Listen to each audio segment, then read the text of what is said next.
letting everybody know that. Right now, you'll probably have to do your I agree piece.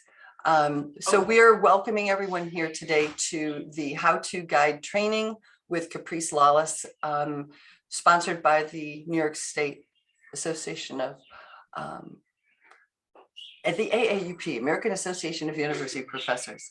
And this is in part money garnered with a grant for the state conference that we got from AAUP National. So we want to acknowledge that in this. And we're looking forward to an excellent training today with Caprice Lawless, who, if you don't know who she is, you will not forget her after this particular training. So Caprice, welcome again to one of our events. And if you could just give people a little overview about what your intentions are for the day.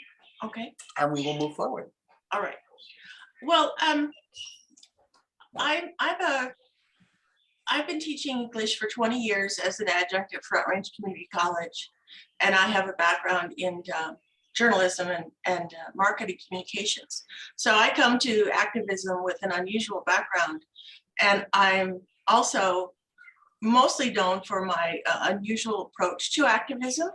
And I'll just hold up a few things here for the camera. One of the things that I produce for AUP, which has been really successful, is, let's see,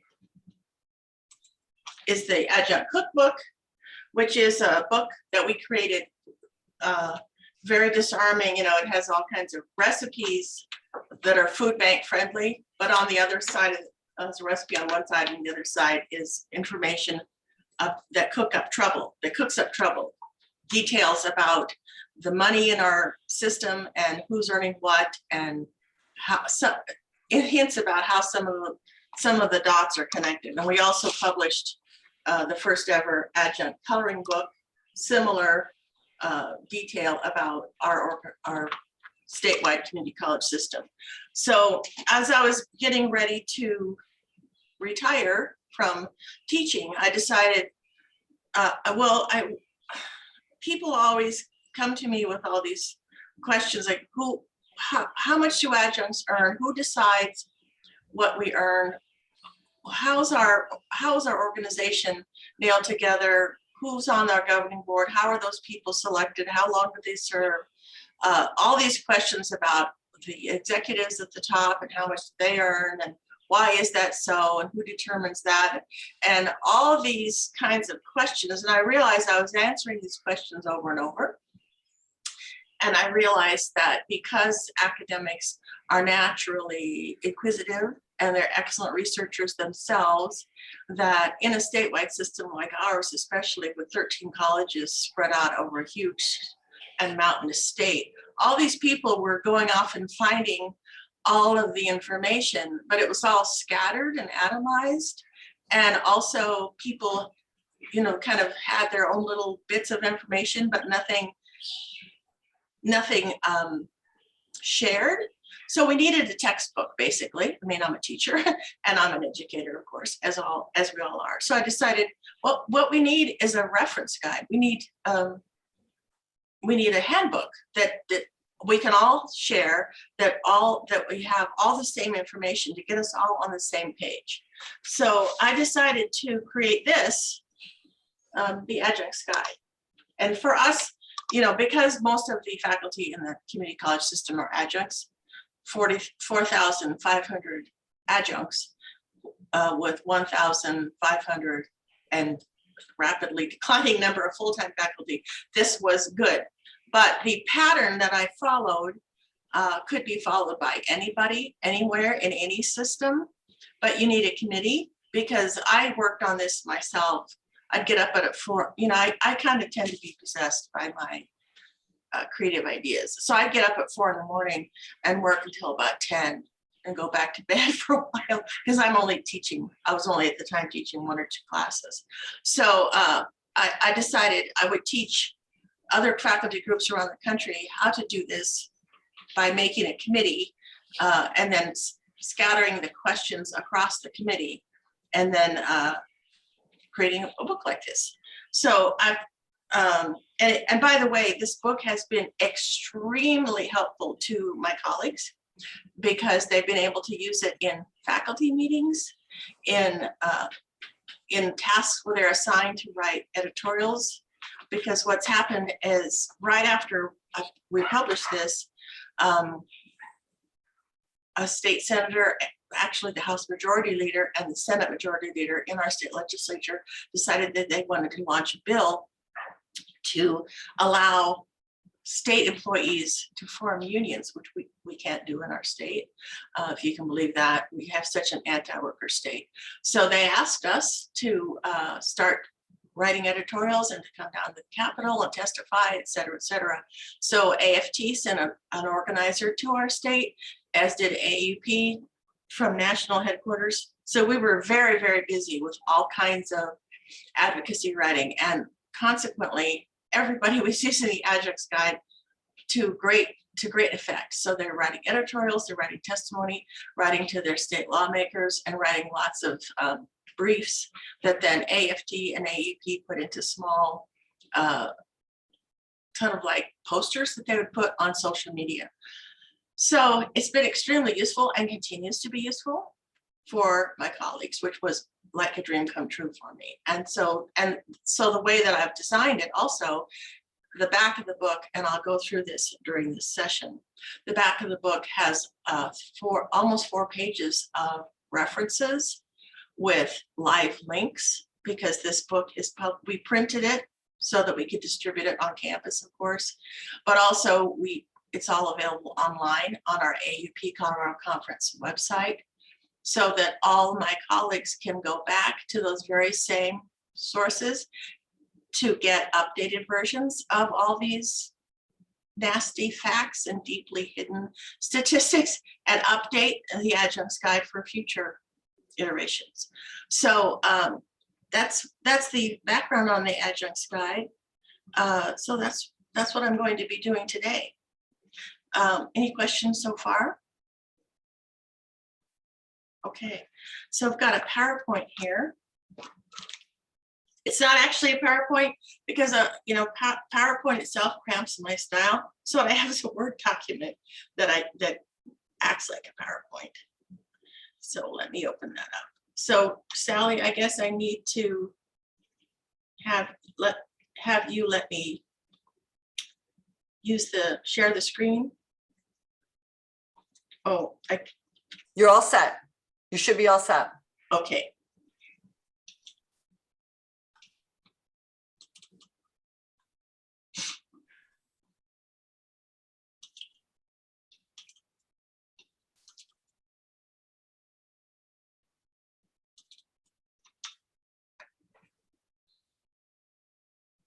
I usually have a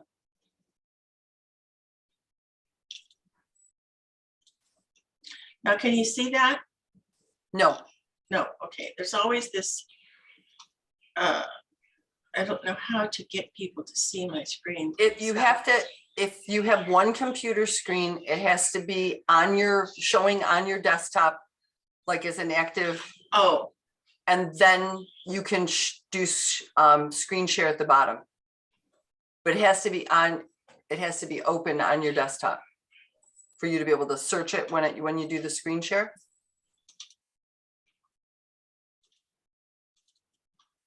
Looks like whatever you're doing is working. There you go. Can you see it? Yes.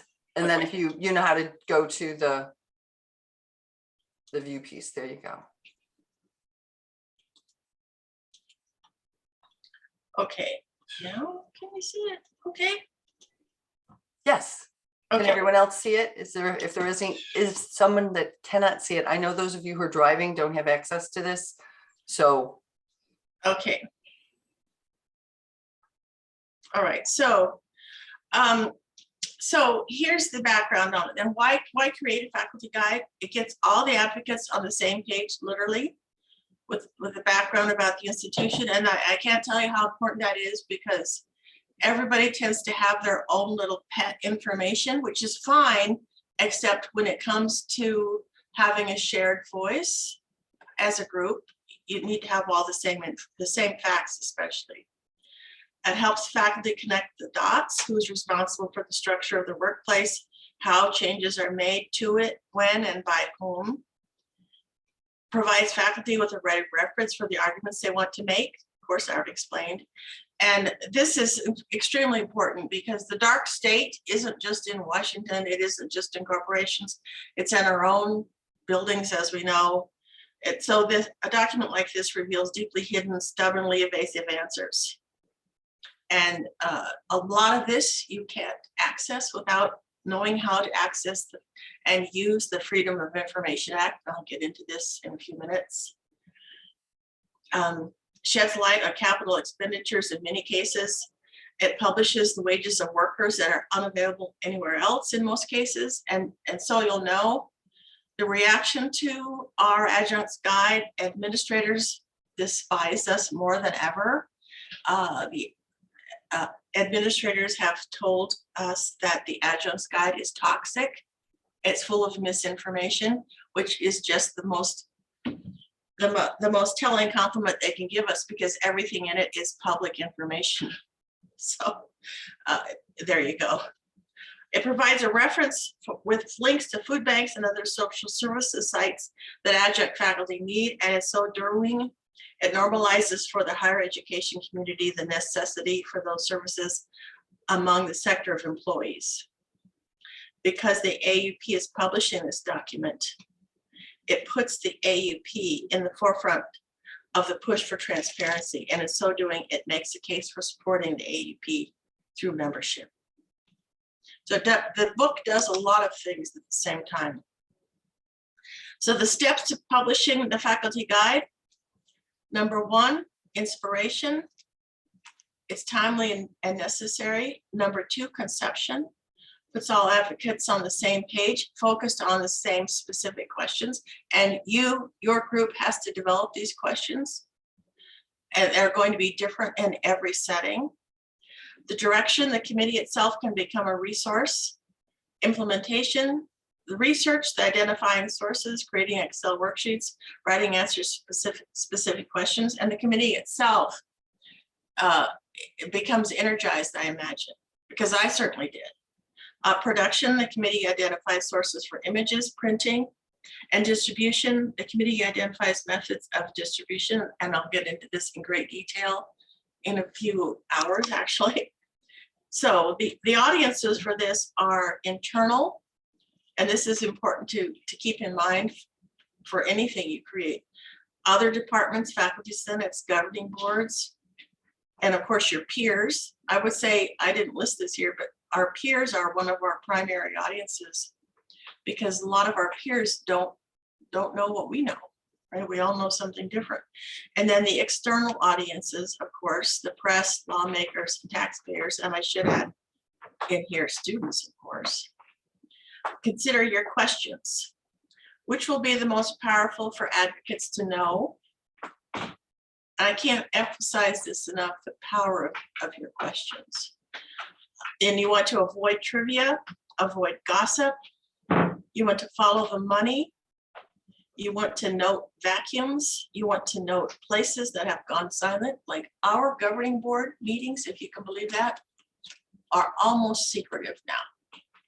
They don't tell us until a few days before where they're going to have them.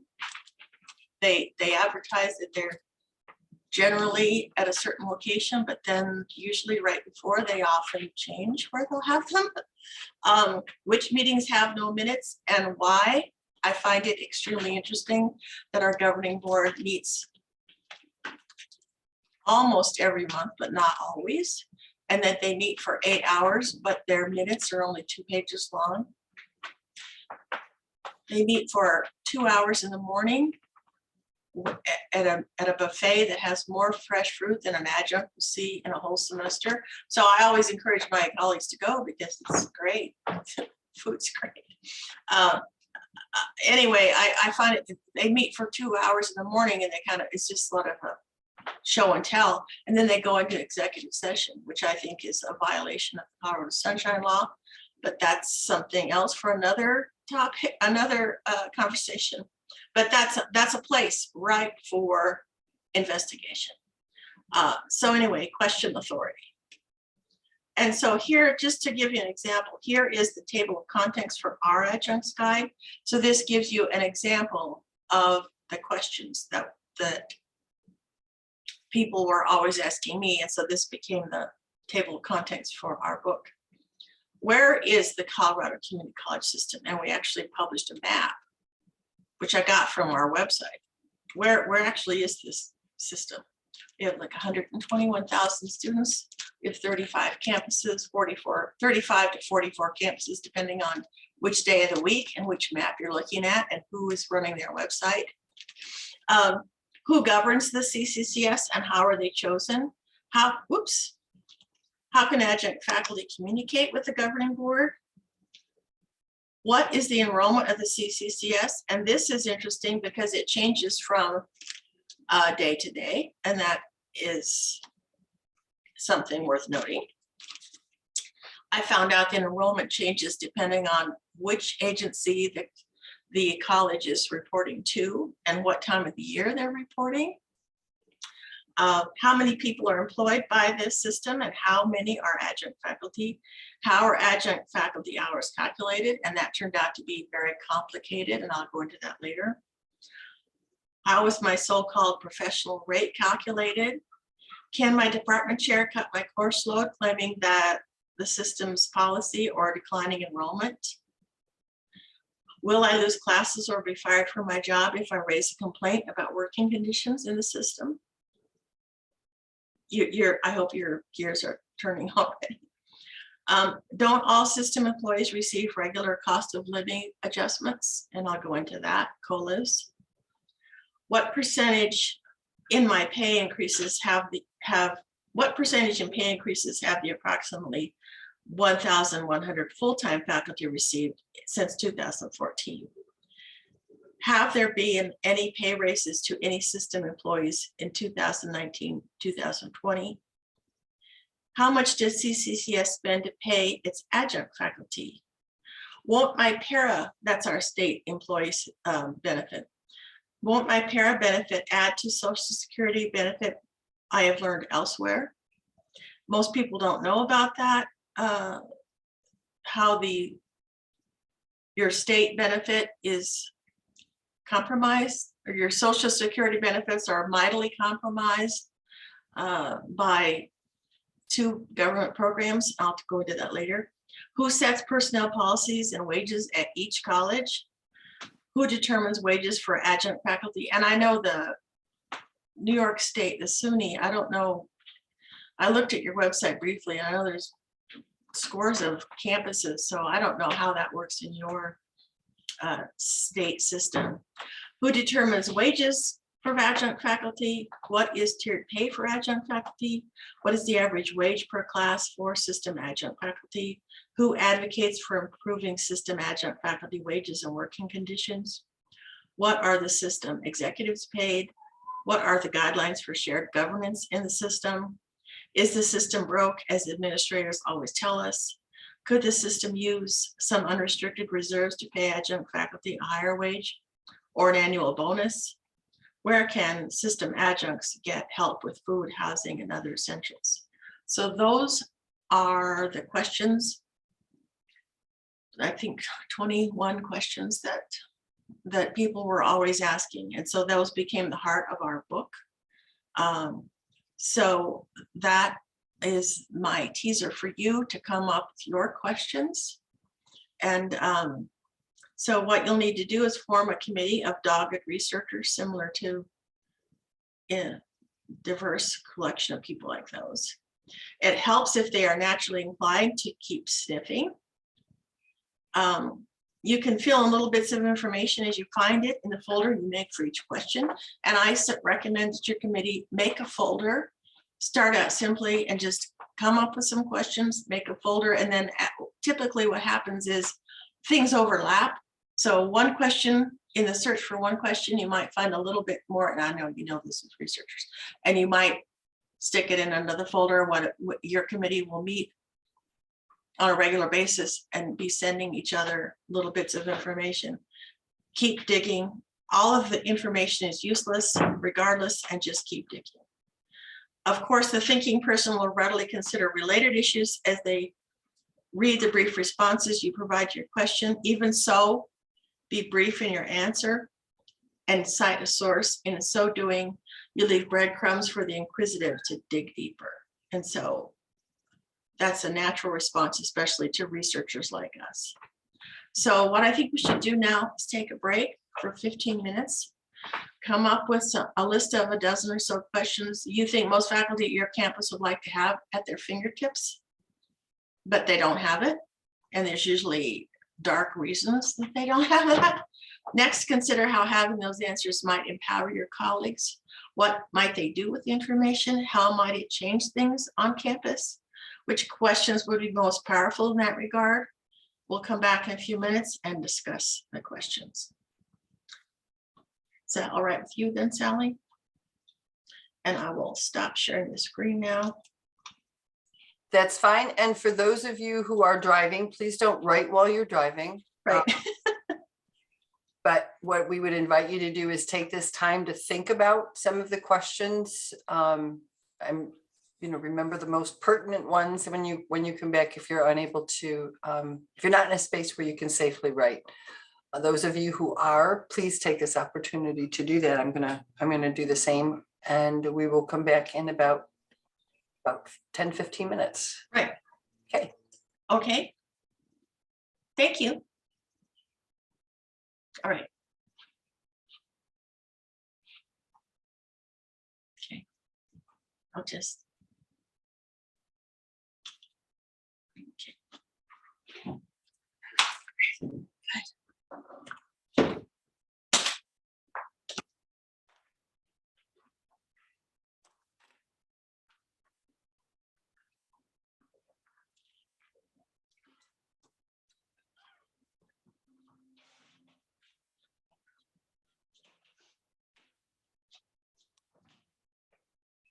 You ask rabbits.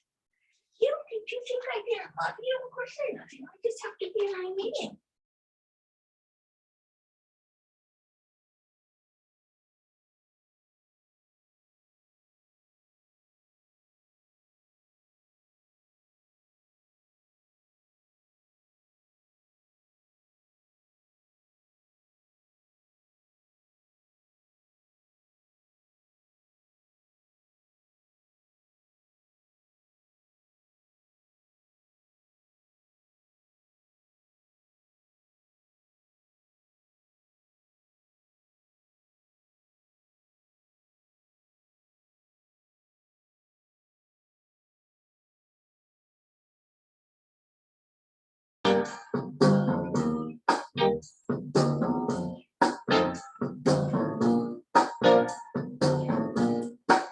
When the night has come. Students have been at home the whole time. It's been, I read something from a faculty member at my college. He's part-time, and he's like, I'm quitting now because it's just been an impossible year. I mean, even though they're back in school, they're not quite back, so. Right. Right. It's not like we have support. No, yeah, I know. Wouldn't it be so much nicer if everybody was just really kind and thoughtful and supportive of each other and had some empathy? Yeah, there's a coldness almost that's developing, like an apathy that seems to be developing, that I find very both sad and frightening. And I hope that we come out of this differently. It reminds me of when 9/11, like when you used to go to New York City and you'd pass by people, you didn't get a lot of facial contact and, that acknowledgement of other human beings. And then it seemed like 9/11 happened and there was a shift and people got friendlier. And, people just got kinder and friendlier, more aware. I was so hoping that this would have that same effect. And I'm sure it has for some, but for others, as I said, there's a just almost that giving up, that learned helplessness piece that comes into it. So it's hard. It's hard. You gotta sort of just keep it like a relationship. You have to remember that one good thing that brought you to it to begin with, and keep focusing on you know, keep focusing on that. So we'll start with that. I'll make that segue into the one good thing about this Saturday is Caprice's training. So we're going to move forward with that. So Caprice, I've started our recording again. Yeah. And we can move forward. Right. Okay. Thank you. Yeah. Well, I'm just curious to know, I'd like to hear people's questions. I'm just curious if anybody'd be willing to share the questions they came up with. Anybody? Sally, did you I have? did. I wrote some down. I'll write down the Okay. ones that came. What I thought was interesting through this process though, was as you didn't, like, I really wasn't sure. And then I would write something and then it would seem to have a thread. So there were other questions that were attached to that. So I can see how that rabbit hole piece comes into play. But these are sort of questions that have come to us. How much voice do faculty have when it comes to shared governance? Like, how much voice do you really have? What are the different types of adjunct or contingent contracts and the benefits associated with them? Because I think you don't know from school to school. You may know that you get paid poorly and you have, you know, very little benefit at your institution, but it would be helpful to compare against others. I asked about whistleblower protections for faculty. Because that was one that's always been important to me. It's one thing to have a voice. It's another thing to have a protected voice. And as someone who had that experience, it holds near and dear to me. One of the questions that continually comes to us is, how do you write an effective faculty contract? So that seems to me that you could write an entire booklet around shared governance and faculty contracts and things like that. And then my last question is, what is the role of the faculty senate and how does that differ at different institutions? So those were just a few that I had jotted down. Yeah, good. Those are all good. Right. You know, Exactly. yeah. Oh, Go I'm ahead. sorry. Oh, yeah. No, I just wanted to say, we don't have, at CUNY, there's no voice in faculty government of any substantial part. There's none. I mean, the part-time faculty have no vote as per our bylaws. So, you know, the university's bylaws are exclusive, and they're very exclusive when they say, you know, part-time, full-time faculty. Everything says full-time faculty will have a say in the department. Full-time faculty will be on the Senate, and it's one of the issues we have when every time we try to change the bylaws. I mean, I don't know. I'm on the UFS because there is the university faculty senate, which is the overall senate, not the college senate, right? So we have several different structures, but one of them is the college senate.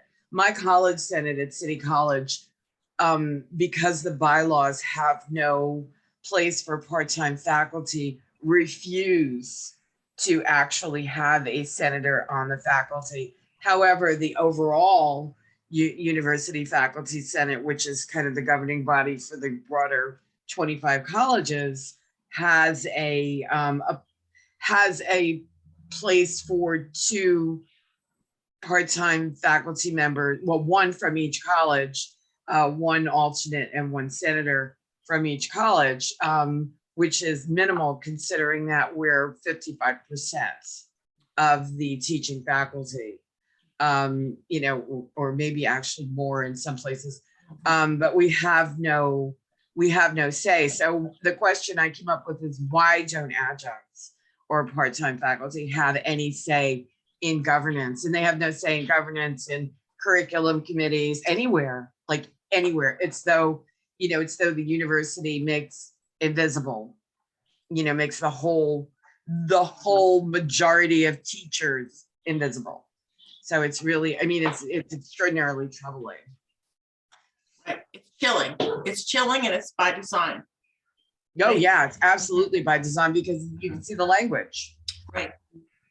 I mean, we are almost completely corporatized now. And we just had a big press release Friday how our system is partnering with Amazon, like that just scares us half to death. Like, they completely unilaterally on their own, the administrators fired all the ESL teachers who had spent years building an ESL program in a state with lots of immigrants. We have lots of immigrants, lots of need for second language learners. And they just overnight just said that the message from our president was, we're getting rid of ESL because that program hasn't made money in years. Well, we're a public institution. Making money isn't what we're supposed to be doing. Right, well, they did it to us too. The same thing, our TELC program, but it's self-funded.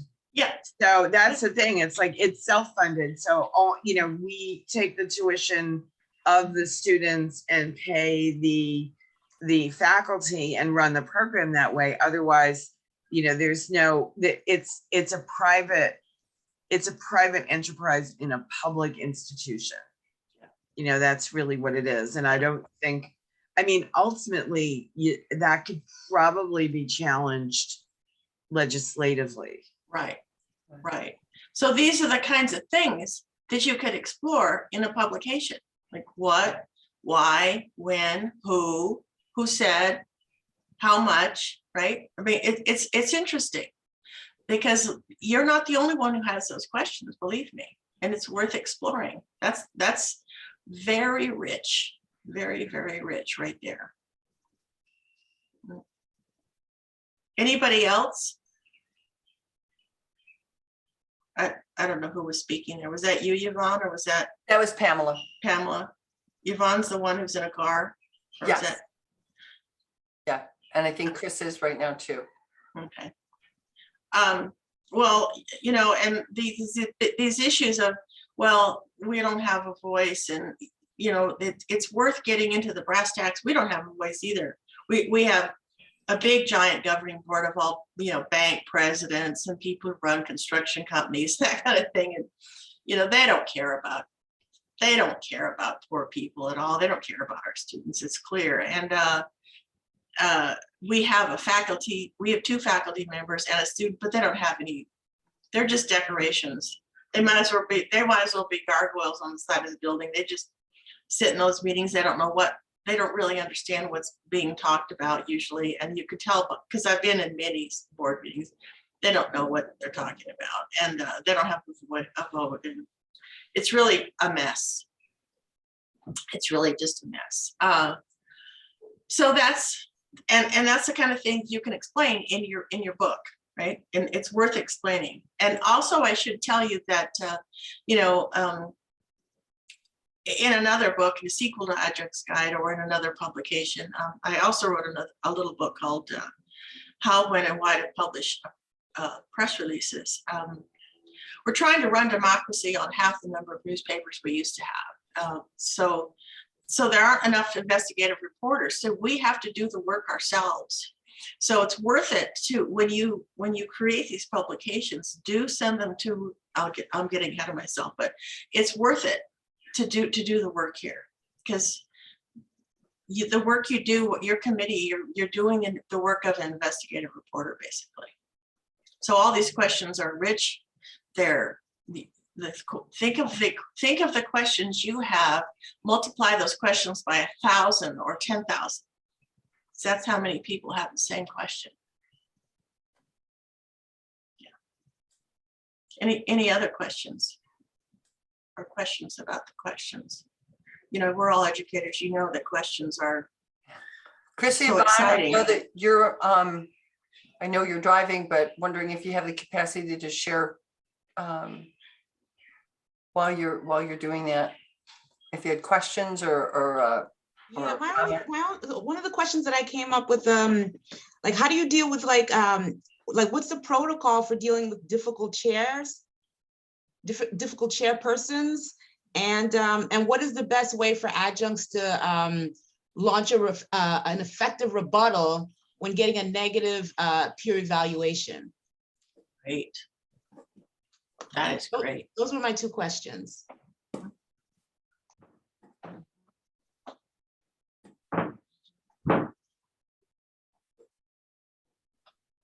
So you would have to explore those. Yeah, that'd be good. So Yvonne, it sounds like you're thinking about things around like faculty protection, Mhm. right? Like as you're doing this, Caprice, I'm thinking in terms of themes, like you did the adjuncts one, and I'm thinking, I mean, literally you could do an entire one of these on shared governance. Mhm. You know, you could do an entire one on faculty safety and protection, Mhm. you know, and involve all of those Mhm. aspects of it. So Mhm. the possibilities are endless. Mhm. So many campuses don't have handbooks anymore. They don't have faculty handbooks anymore. They stopped publishing them because they don't want to be held liable.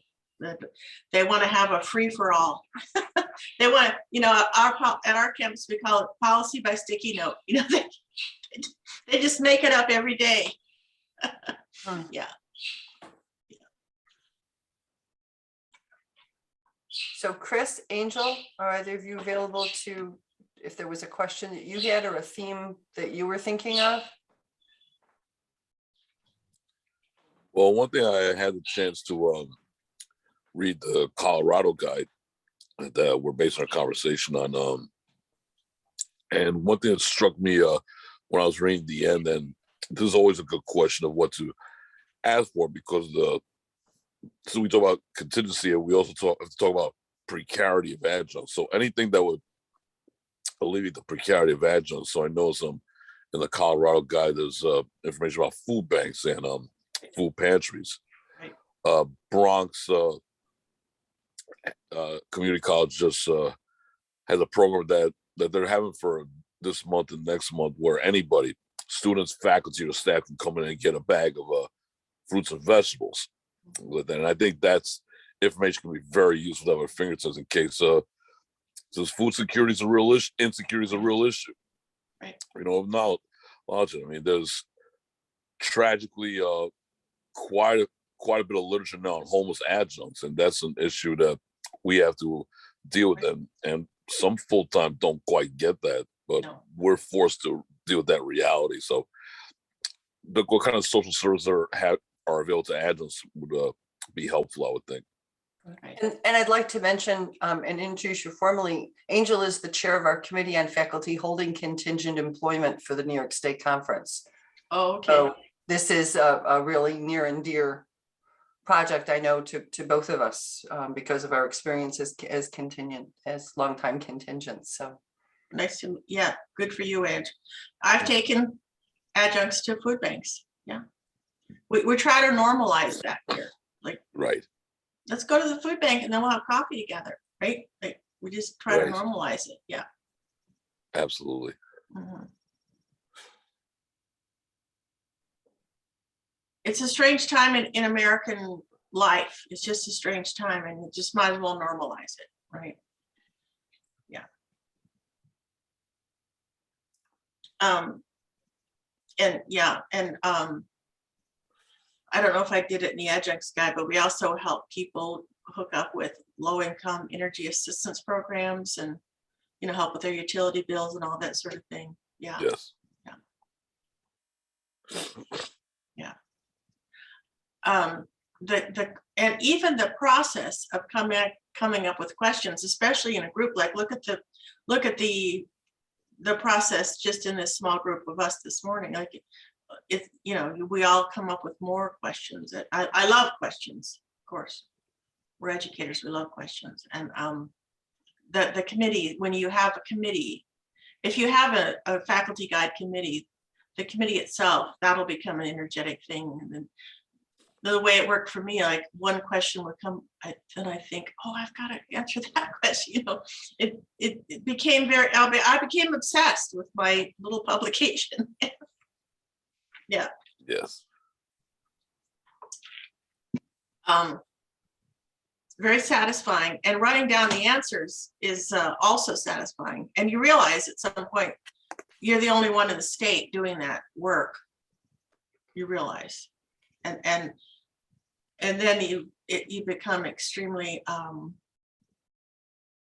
don't know what the word would be, devoted to it, because you realize you really have some power here to help people. Yeah.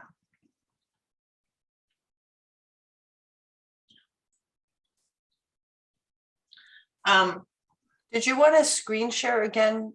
Yeah, so maybe we should go ahead and keep I going didn't know then. if that was like what you needed there for your focus, because I've got mine up on the other screen here. Okay, so, all right, so let's share the screen.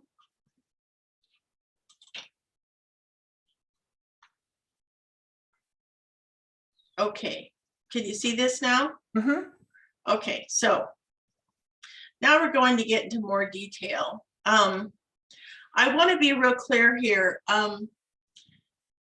You want to be brief in your answers. Should I go to the booklet itself? Because I haven't opened it yet. Let's see. I think I should go to the book itself. I don't know quite how am I going to do this. You would have to unshare. If it's Unshare. not part of this, you would have to unshare and Pause share. Okay, pause Right, yep. share. separately. But when Okay. you have your screen up too, we're getting the top part with all the information. Yeah. And if you could scroll down better, sometimes that's easier for Okay, you to see. I don't know how many people are on phones versus okay. PCs here. I'm going to try to pull this up here.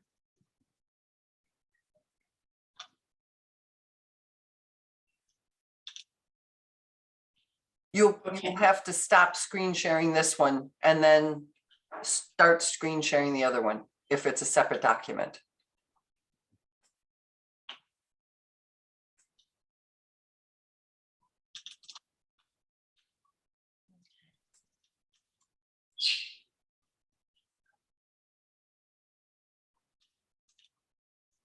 Let's see. Share screen. All right. There you go.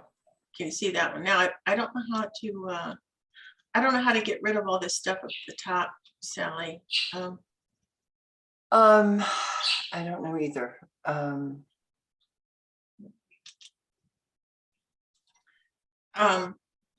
have not done it in this format before.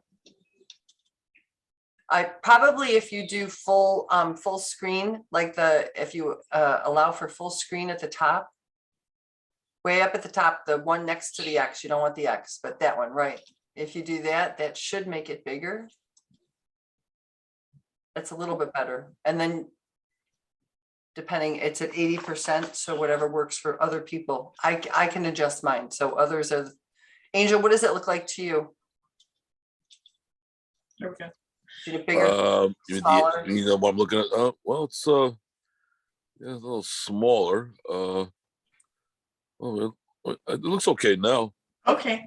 Thank you. So, so anyway, I'm taking you to the online iteration of it. So here are the questions. So what I like about it is it's basically a research document, but it's just these small questions. So here's the map of that answers where the colleges are. Who governs the CCCS? So here's the answer. How can adjunct faculty communicate with the state board? Here's the answer. And I just I illustrated the book with some photos. I'll explain that later. And then of course, here I give all the details about where the meetings are, and here's the phone number. And explain in great detail. Like most people say, how do we communicate with the state board? Well, here's go to the meeting. Well, it would just give you a link to the meeting, but see, it's the devil is in the details. It explains about the meeting in details. Like here's how difficult it is to go to the meeting, how they don't really publish where it will be held. It's best to call first, and I give the number of the office itself. And of course, this drives them nuts because they don't want anybody calling them. They want to operate in secret. And they don't want, the last thing they want is 4,500 adjuncts calling them and saying, where's the meeting on Thursday?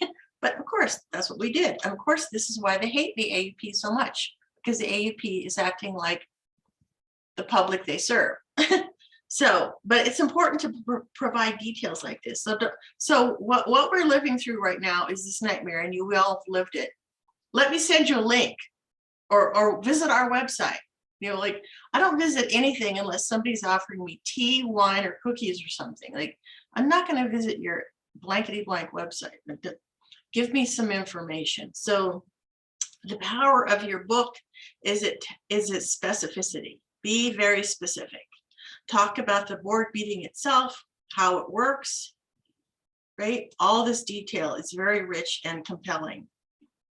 What is the enrollment of this system?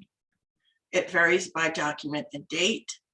And so notice I have all these in-text notes that explain. So anybody who wants to can go check out the details. So even though these answers are brief, notice I don't get snippy, I don't get snotty, I don't get gossipy. I provide all the information, but it's backed up with facts.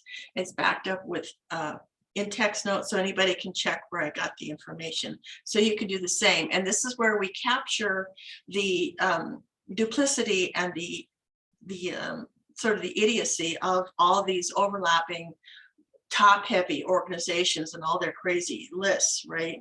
So here we say enrollment is 125,000. Over here it says it's 34,000. And the reason that enrollment is such a hot button issue for administrators is they lie all the time through their teeth about enrollment. They'll cut somebody's classes and say, well, enrollment's down. Well, be specific. Where is it down? By how much? Because this has become the go-to phrase, right? Because we don't have due process rights. We don't have any faculty rights. We don't have anything, like one of your colleagues was saying here a minute ago. So it's important to be very specific in your answers, but also be brief. Keeping in mind that enrollments may vary widely among the 13 system colleges, right? So this is where the power of your document, you're going to discover that your document is the only one in the entire state that actually puts this information in one place for people. And then here I compared it to area high schools. So it's also you're giving your readers some context to compare these community colleges to high schools as nobody else is doing, right?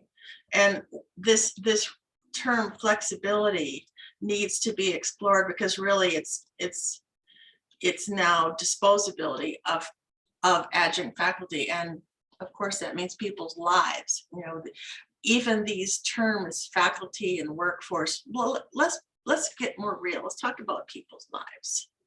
So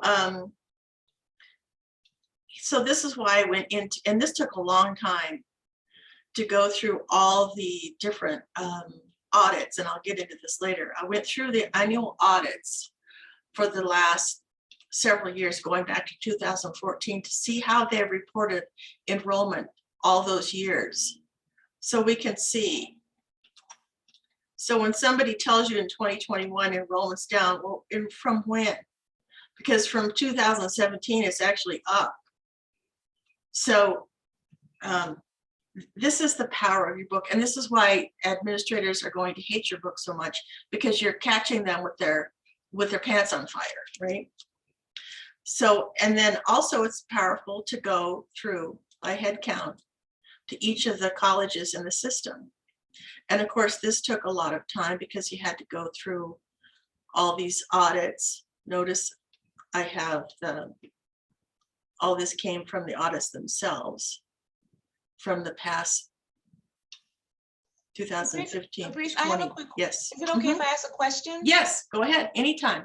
Have you met any opposition for, creating this publication? Oh yes, from administrators. And how do you manage it? How do you deal with it? You can't. There's no comeback because what can they say? It's public information. This is all public information. They don't like the AEP the same way that the COVID doesn't like the vaccine. Right. There's nothing to, they'll never call it, they never want to meet with us in person and go through this document point by point, because they would have nothing to say. There's, okay, thank you. Yeah, they have no comeback. What are they going to say? And by the way, we've given this to lawmakers and they've made great use of this. And the Senate, their House majority and the Senate majority leader, they love this thing because they've been able to use it to come back in their meetings. So yeah, what can you say? This is from, and these audits are their own audits, by the way. So you can do the same, right? So yes, it is down somewhat here in Denver, but we're only talking about, you know, when you say minus 15%, 2,000 students or something. So anyway, and this concerns me because Fort Morgan, that's a meat packing plant, and that's a lot of immigrants. And that's where we should be having a lot of ESLs programs, right? So anyway, I digress. Anyway,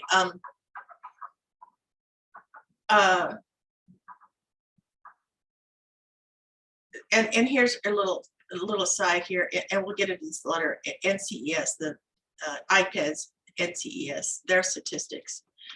So on that site, they report completely different numbers. So it's important in a document like this to mention, oh, by the way, over here at NCES, this is how they report their enrollment.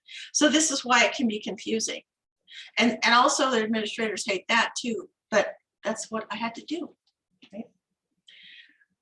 How many people are employed by the system and how many are adjunct faculty? So here's where we get down to the brass tacks. And notice that in order to find that, I had to file a CORA, a Colorado Open Record Act request, and I will get into that later. This is part of the Freedom of Information Act. Our institutions, our state institutions, I don't know how it is in New York, but really, we're talking about public institutions. There should be charts on the website. Here's the jobs, here's what they pay, here's the president, here's the vice president, here's the director of HR, here's the full-time faculty, here's the full-time faculty after 5 years, here's an adjunct faculty after 5 years, 10 years, whatever. It should all be public information.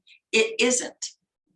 I have a problem with that as a taxpayer, as an American citizen, and as a person working inside one of these organizations. So where is that information? You have to use the Freedom of Information Act. You have to file an Open Record Act request. And so I began by researching FOIA itself and then writing letters to the Secretary of State.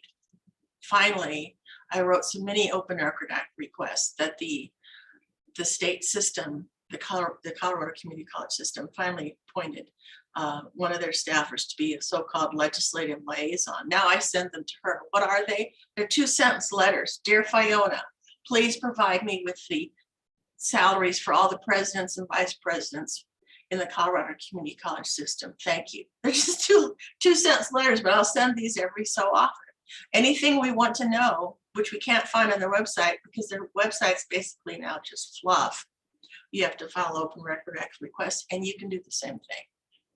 And these numbers blow people's minds, and that's another reason the administrators can't stand us, because we are the only people in the state. The AUP is the only entity in the state asking for transparency of a public institution. Every AUP chapter in the state should be demanding these kinds of statistics. It would be a game changer, right? So so here we get into detail about the numbers of employees.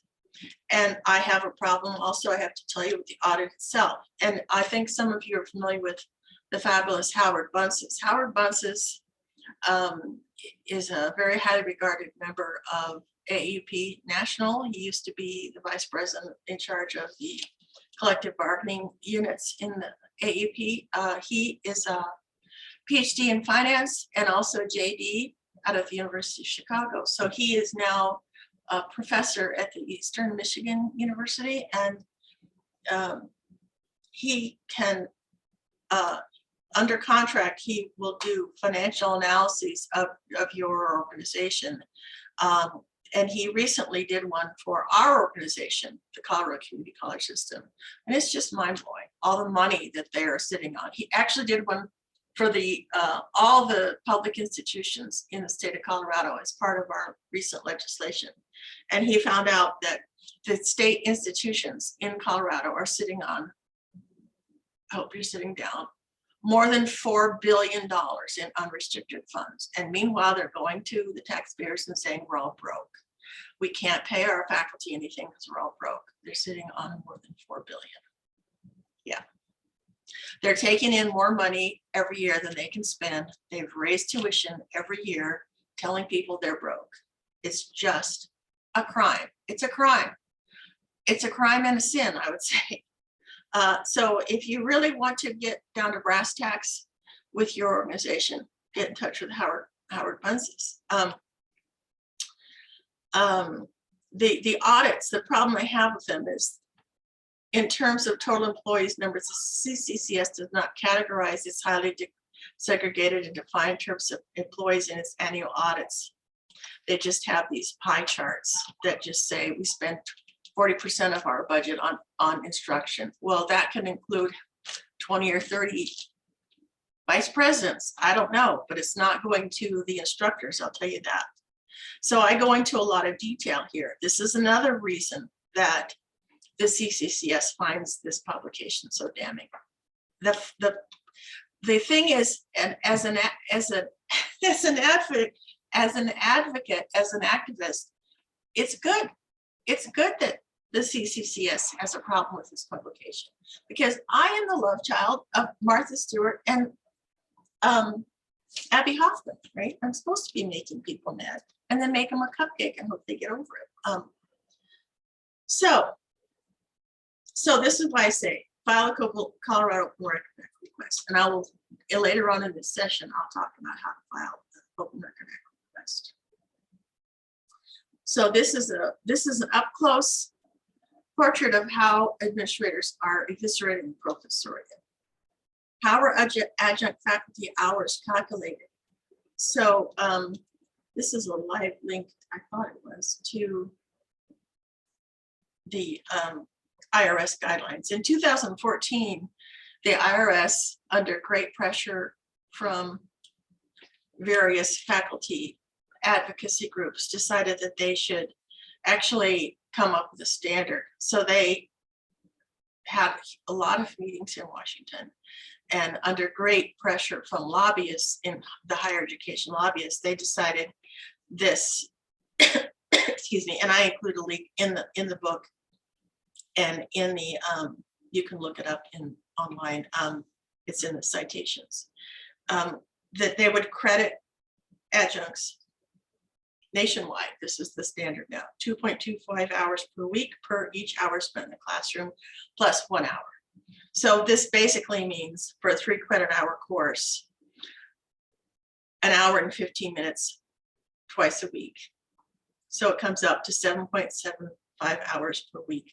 So this comes in useful when you want to calculate how much adjuncts are actually earning per hour, per week, per semester. And I'll show you how to do that in an Excel chart in a few minutes. And the reason that they did this is because higher education didn't want to pay faculty health insurance. So it was all a way to get around the ACA. So then this is how, I don't know how it is at your school, but we have this so-called professional rate that they're obliged to pay us for attending a meeting or a training. So that's how that's developed. So for us, it comes out to like, I don't know, $25 an hour if we go to a meeting. And these meetings are like online trainings about workplace bullying, which is really where we learn that we're being bullied. But anyway, we're paid to learn how we're bullied and why we shouldn't be bullied. Of course, adjunct faculty work far more hours than the U.S. Treasury directs employees to consider. The guidelines were put into place after the passage of the 2010 Affordable Care Act defined a full-time employee as one who worked 30 hours or more per week, or one who would thus qualify for healthcare benefits under the Act. So by spelling all this out, and by the way, you're welcome to copy this and put it in your adjunct guide. You know, by spelling all this out for adjuncts, it's important for adjuncts to understand where they're at. Like, why am I in this situation? Why am I paid so low? Who decided? It's empowering to know the genesis of your workplace and your working conditions. Simultaneously, the IRS guidelines set the stage for the now commonplace practice to grant course overloads to full-time faculty when a department does not have enough adjunct faculty in a department to spread the work around to them. One wonders if the shortage of adjunct faculty in a given department can be held constant by a department chair in order to send a few $1,000s extra to full-time faculty members in the form of course overloads. This has pit full-time faculty against part-time faculty, naturally further adding to the mistrust among workers, so much so that there's no longer much community in the community college. And how commonplace is this? I mean, at one of the meetings I was asked to attend, a faculty senate meeting where these full-time faculty were all upset. One of them pulled me aside in the hallway and said, look, we need our faculty overloads because that's how we are all able to afford our vacations in the summer. And she's telling me this to a person who takes PhDs to food banks. So can my department chair cut my course load, claiming the new CCCS policy requiring employment? The short answer is yes. And so then I explain this here. So then I go into the board policy. The board policy is set by the college president can decide, and the Higher Learning Commission, which is our accrediting agency, which is basically just a rubber stamping group of cocktail party schmoozing former construction company owners. I mean, I don't have anything good to say about them. Anyway, so it's important to explain all of this and provide an in-text note so you can tell people where you got the information, right? So explain why. So these are the common questions that I heard all the time. In 9 years of advocating for adjunct faculty, I heard this over and over, sometimes through tears, sometimes phone calls, 9 at night. All my classes were cut. My department chair said, enrollment's down. Is it true? No, it's not true. The plain truth of the matter is your department chair knows a guy who knows a guy who wants, you know, Muffy or Biff or somebody else to get the class. So you're just SOL. Here's why he can do that. Will I lose classes or be fired from my job if I raise a complaint about working conditions? Well, here's the official word, right? Even so, it's best not to go alone. In a culture described elsewhere in this document, no. So I'm careful not to say, I'm very careful here to say. Furthermore, of course, is AAP's mission to champion the profession and defend faculty rights in university colleges and community colleges. So we handled that as carefully as we could. So any questions so far? I'm kind of going through the book now. I have a question, Caprice. Yes. So many times there's information available and the truth is there, right? And as you've done so well, you know, making sure that you cite all your sources. I mean, as you said, you know, this is a lot of public information. Right. My question is the value of having this information, then what can you do with it? So yes, you're educating and yes, you're having the facts up there, but in terms of if you're going back to this question of will I lose classes or be fired from my job, right? How would you use this information or this discussion to help the person who has potentially found themselves in this situation? Well, of course, the whole purpose of, there are many purposes to publishing this guide. And of course, you can imagine in a campus like ours where we're not even allowed to put anything on them. We have a faculty mailbox system that's basically file folders in a file drawer controlled by a secretary. And we're not allowed to put anything in that from the AAP. And we're not allowed to put any posters on the wall in our adjunct workroom. I mean, it's basically a fascist Orwellian campus to begin with. So consequently, what do we do with the adjuncts guide? I'm jumping ahead, but how do we distribute it? We put it in the microwave ovens. We put it in the refrigerators, right? We put it on the desks where the faculty are going to teach. I could walk in the classroom, there's an adjunct guide on the desk. So we sprinkle these around. And part of like the way I've worded this, if I lose my classes or be fired from my job, well, I'm hinting at this. Even so, it's best not to go alone. And of course, AUP is listed twice in that response.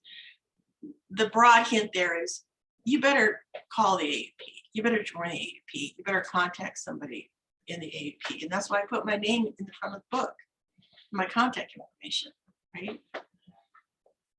So the AUP is all over this. So who's providing this information to you? The AUP. So the thinking person will think about that. Right? So to answer your question, I had to be kind of vague there on purpose. So the book isn't going to say, will I lose my classes? Maybe, maybe not, probably not. You know, I'm not going to come out and say that. I'm going to provide the information available to the organizations that rule over the CCCS. Then I'm going to provide a small bit of information about the AUP. And also worth noting is the chief instigator of all the advocacy in the state is me, and I haven't been hired. So that's worth noting, right? My name's on the book and the book's in front of you and I'm still teaching. So, but some people have been bullied out or bullied away. So it varies. And my boss did try to get rid of me, I have to say, but the AAP breathed down his neck and the AAP made him very uncomfortable. So I'm still there. So yeah, so the book is not a cure-all. It's a helpful source, but it's not a step-by-step. If you're asking me, is it a step-by-step remedy? No. Does that answer your question, Sally? It does. I think what I hear you say is that this document can be used very strategically. Yes. In a variety of settings, and while it's not a contract, it presents inarguable information that can then be used to move forward with other discussion issues. Okay. Exactly. Okay. And you know, of course, part of the purpose of this document, part of the audience, is administration to make them feel uncomfortable. This is the hot mess. This is the hot mess working condition. This is the workplace bullying, hostile workplace you've created, people. Here it is. Of course they're upset about it, but they created it. We didn't create it. They did. Don't all CCCS employees receive regular process learning for justice? Did you hear this? Right? Actually, no. It's not stakeholders. Exactly. But what percentage pay increases have approximately? Received 20%, and then also PS received another 20% just recently. But see, it's good to know that, because most people, it kind of runs on rumor, because our system, I don't know what yours, our system runs on rumors, because nobody ever comes clean on this, because so it's good to have this out here. I realize I should have had a in-text note on that too. Have there been any pay raises for CCCS employees? So here I do have.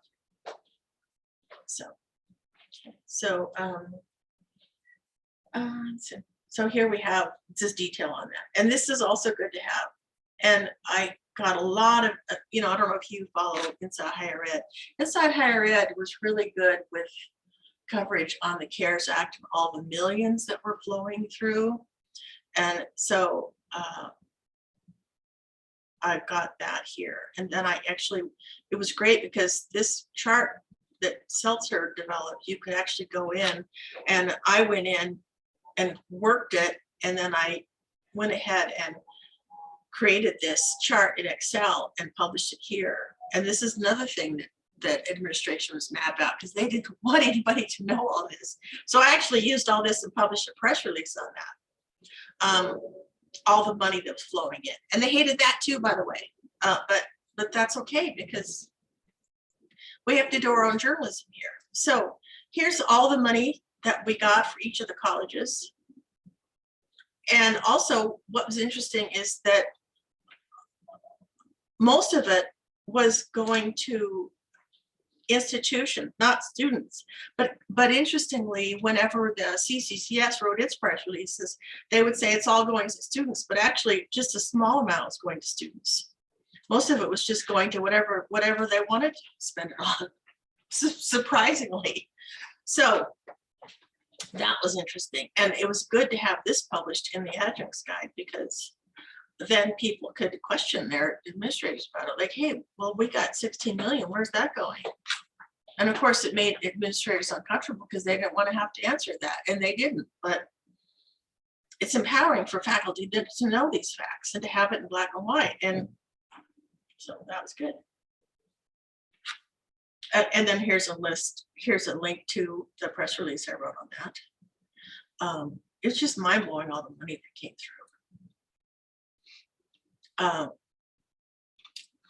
And then here we go through they spent 26 million on raises and we didn't get a dime of it.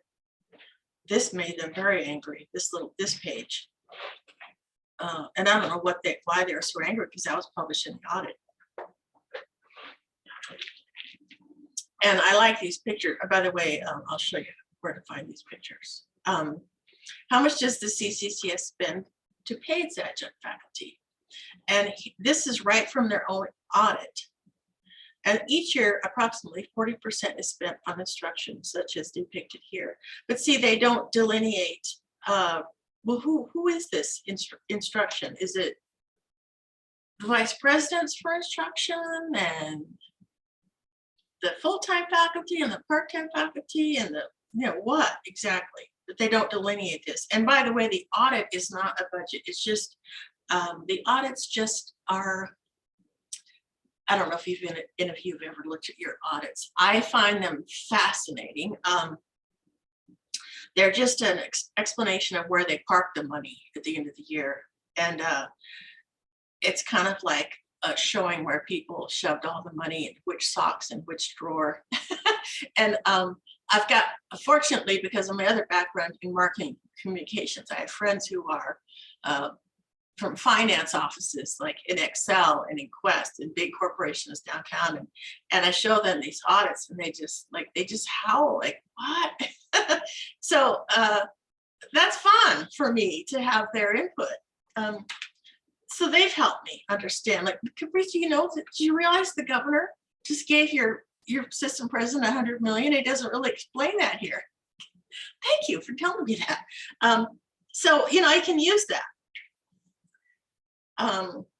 So because of the way that the audit works, I can suss out then, okay, so this helps me explain that very, very little is spent on adjunct faculty. So that leaves 84 million across 4,500 adjunct faculty, which just comes in about right. What average wages under 19,000 a year, that comes in right. And see, this is the kind of detail, it's public information, but they don't like it to be out there, but it's true. And it comes from their own audits. And here's the page number and everything. Well, and here's the other thing that I want people to know. Will my PARA, or state employee retirement benefit, add to my Social Security benefit after I have earned it elsewhere? No. No, no, no. And I wish every adjunct in the country realized that. Because of the windfall elimination program, your the Social Security Administration will deduct 2/3 from your state retirement program after you retire.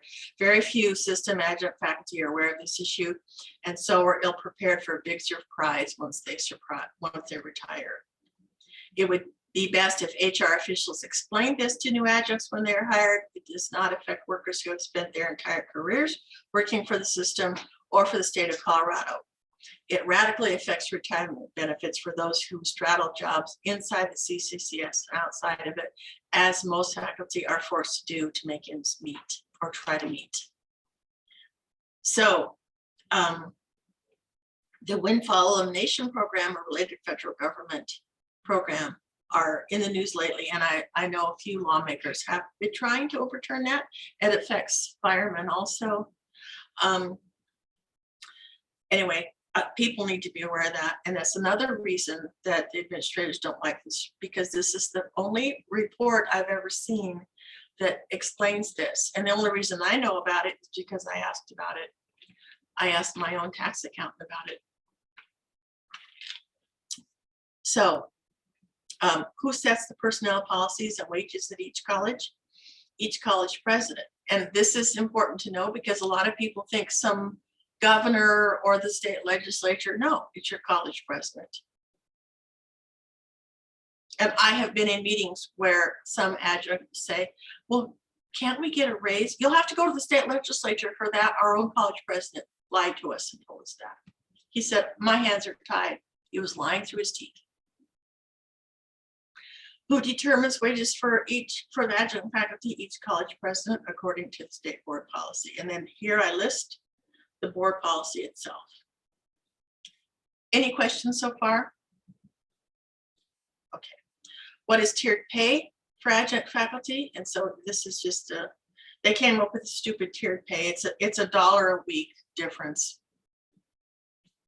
It's ridiculous. And then I have an image here on a $1 bill. What is the average wage per class for CCCS adjunct faculty? And then it just talks about the average wage. And also, I also make great use of this thing, the living wage calculator out of MIT, and there's a link to it in the book or in the resources pages. Who advocates for improving CCCS faculty wages and working conditions? There is not one employee in the Colorado state government assigned to advocate formally for adjunct faculty in the CCCS, not one. And then I explain why that is, and I cite board policies. And I cite the different blog posts, et cetera, et cetera. And here's the part most people like.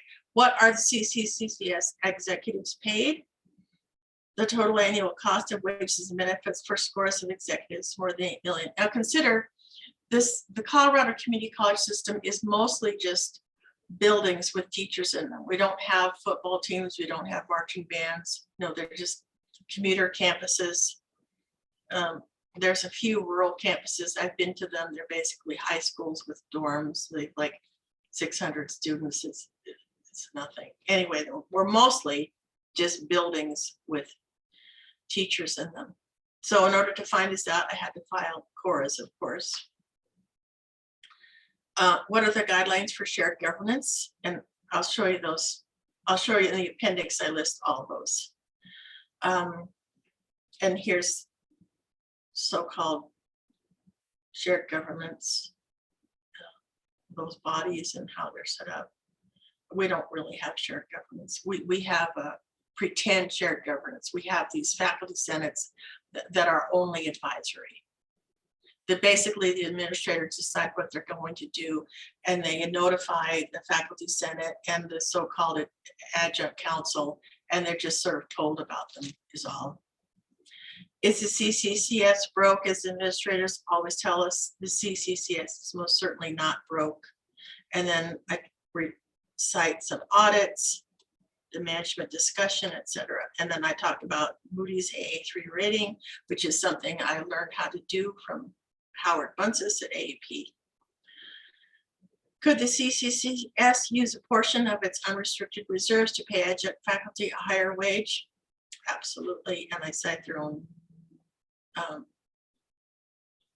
audit and their board policy here.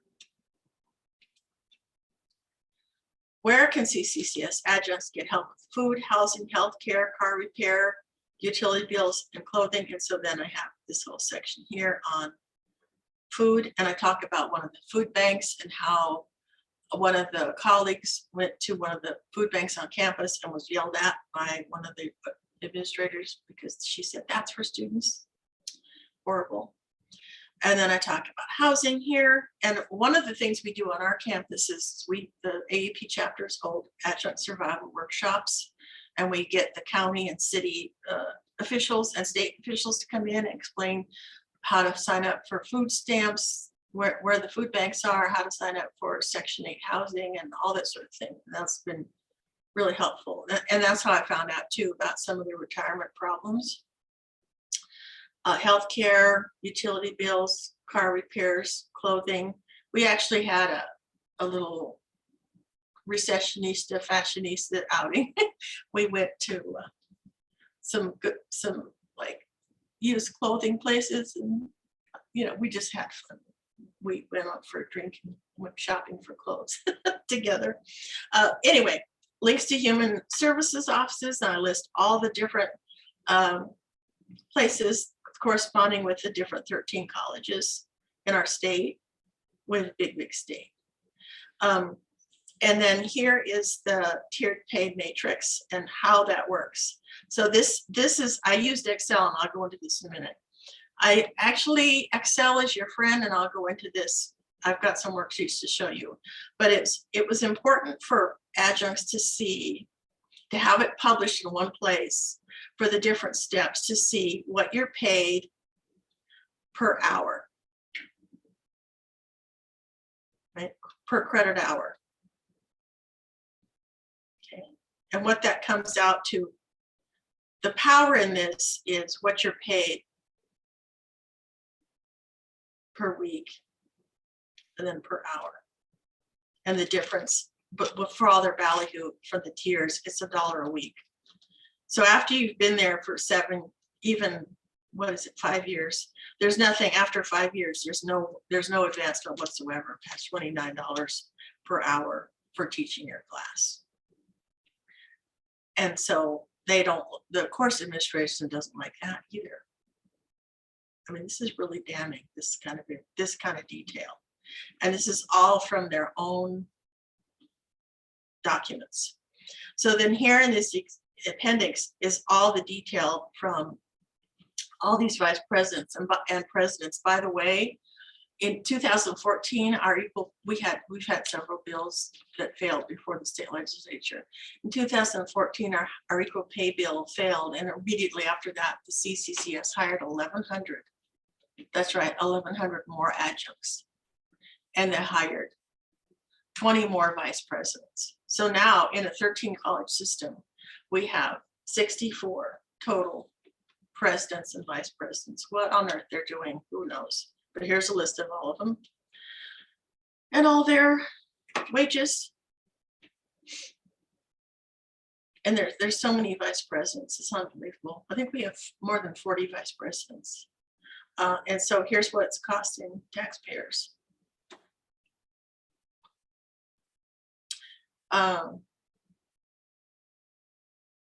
It comes out to more than $40,000 a day. And then here are the sources. And what I like about it is, see, all these are live links, so that my colleagues can then go back and find these again. And even if the links are broken, because of the way that MLA works, you can just go to Google and type in the name of the document again and find it again. So some of these are legislative documents, some of these are board documents, some of these are annual audits published by the auditors. This is the systems auditors, BKD.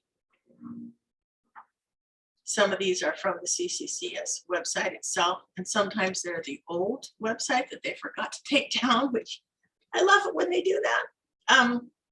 Some of these are Cora requests. Some of these are from Henry Giroux, his great, I find Henry Giroux, the researcher, incredible, The Violence of Forgetting. Some of these are from our House bill work and from different researchers in AAUP itself that have been published by AAUP. Here's the other auditor they had for a long time, KPMG. Some of these articles are from my own research, earlier research. Some of these are from Inside Higher Ed. Again, the living wage calculator, MIT, is fabulous. And you can always refer to it to show how low your wages are in comparison to the living wage. Some of these are some of our researchers in AUP, again, from this chart that shows where all the funding went from the CARES Act. Here's some detail on the windfall elimination program from the Social Security Administration, also very good. Here's the press release I wrote. I don't know if that might work. Will that work? Oh yeah, Will the Wealthy Community College. So, will it show? I guess the whole thing won't show. So this is the press release I wrote on the where the system, I don't know how he has this set up, where the system, the chart I showed you earlier, the tsunami of funds coming into CCCUS now is newsworthy, especially considering the most recently published 2020 CCCS financial compliance audit. So, you know, I made a press release about the things I just told you about, all the money coming in. Of course, did the press pick this up? No, because we only have one newspaper really in Colorado that might even cover something like this, and it didn't have room. But anyway, this is the kind of thing that bothers the CCCS, that somebody is functioning like a journalist. But anyway, oops, I lost it. I lost you.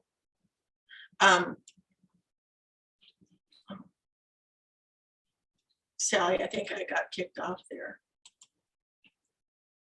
I still hear you and I still see you. Oh, okay. I guess I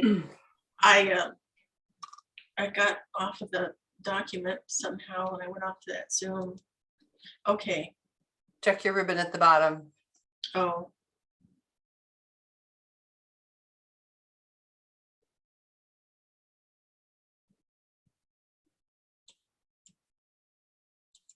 I was in my I was in the document. Well, I should go back to the slideshow. Anyway, pretty much through with the document. I want to go back to this now. You can, if it's helpful, to stop sharing and then share again. Okay. Okay. All right. Let's go back to this now. Can everybody see that? I can. I'm assuming Okay. others can as well. Yeah, I could see it. Yes. Okay, so I was talking about the answers I stopped to show you how brief my answers were in the document. I want to talk now a little bit about sources. So your audit is good, your annual audit, and also iPads is helpful. I don't know, should I don't know if I can do, I don't want to go off of this because it takes me away. Your annual audits are useful.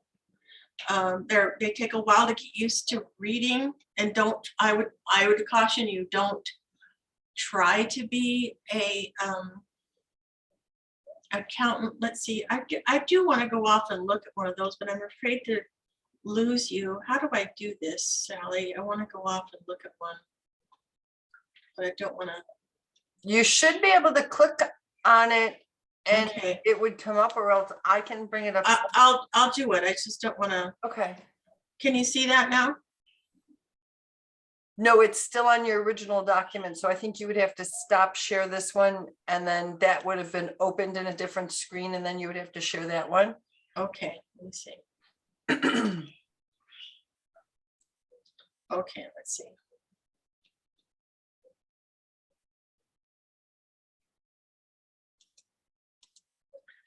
I don't know if I can, no, I don't know if I. You think I know how to do this by now from It Teach- happens. If you can, teaching all semester, but right, if you bring up the site that you want to share on your desktop and then click on share screen and then click on that one, it should share that for you.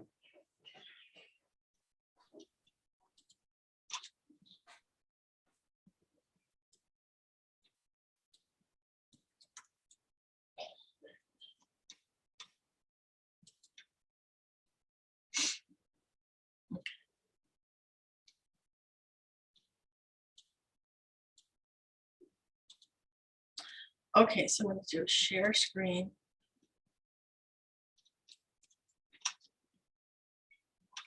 Is that working? Yes, Can you see this audits for the Colorado Community College system? yes, Okay, so I just type it into Google and then I go to the audit and download the report. And there, can you see that now? yes. Okay, Yes. so you don't want to, I highly recommend that your committee read the audits, and they're ponderous. And I used to just spend hours kind of almost just crying, trying to make sense of them. But if you have any friends who are accountants, and you finally, like, I do a lot of aerobics and stuff at the rec center, and I finally like started talking to my friends at the rec center, like, are any of you accountants? And I actually met some accountants there anyway. So get somebody who is an accountant to help you read through these. And I did, most of it's just mumbo jumbo to a person who's not an accountant, but find the parts that, and I'll scroll through here. And after a while, you will find a lot of it kind of interesting generally. But I'm going to scroll down to the parts that are useful for your reports. Revenues is interesting because notice how they fiddle around with this. They're constantly changing the way that they categorize. Like, after all that windfall from the federal government, how on earth could revenues be down? But they're insisting their revenues are down, which is crazy. Especially anyway, but this is what they do, and that's worth reporting, right? That's worth reporting. And then here's their crazy. That's worth talking to an accountant friend about. Sources of revenue, right? All this blinding detail. Yeah, all this blinding detail. Talk to an accountant friend about it. But these are the pages I look at. They're pie charts and this kind of thing. Yeah. Look at this. Her funding increased by 663%. So you know, and notice how they say student to students. Anyway, so it's just interesting. I always look at their revenues and their little pie charts, and then I talk to some accountant friends about it. And notice how they always say instruction is 36-40%, but instructors never get a raise. So that always is a problem for me, because where is it going? And it turns out they're hiding it. Howard's latest report has shown how they're hiding it. Because their categories are so broad here, it begs the question, those of you who teach rhetoric, you know, it begs the question, what exactly is in these? And it turns out institutional support over here, this is where they're hiding a lot of administrative salaries, and over here in instruction, all these vice presidents and vice president staffs.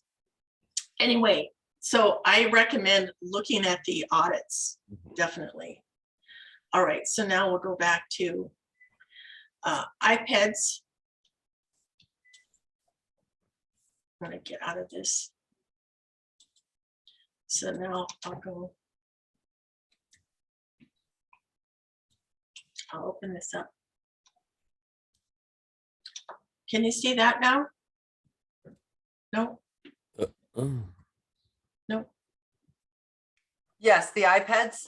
iPads. Yep. Oh, Now, iPads. I'm sorry. Yeah, iPads. iPads. Yep. So I see that, iPad, a lot of researchers will talk about iPads and NCES.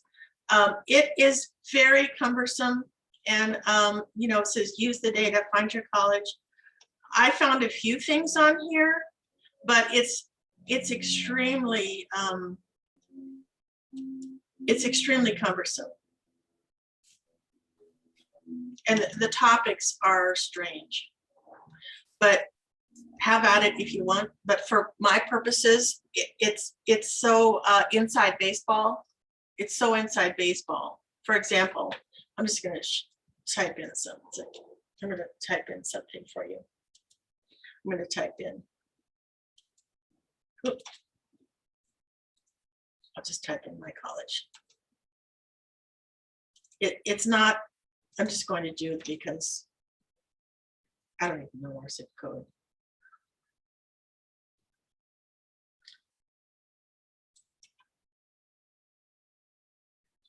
See, it just, I don't know our zip code. What's your college? Let's type in one of your colleges.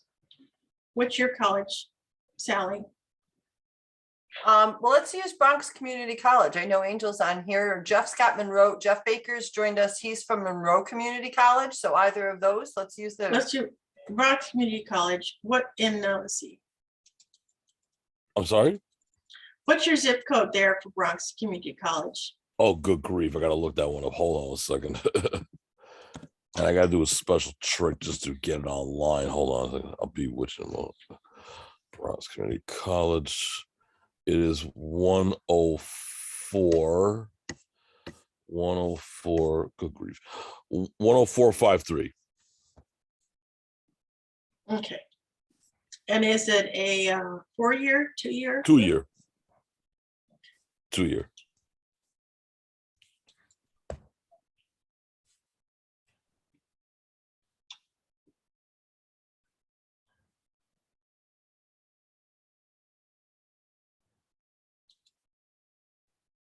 See. Let's look at Hmm. So it gives you some statistics about enrollment. Oh, wow.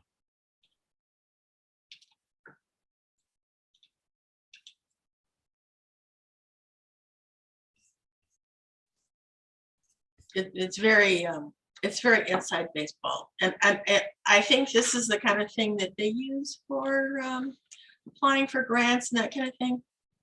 Okay.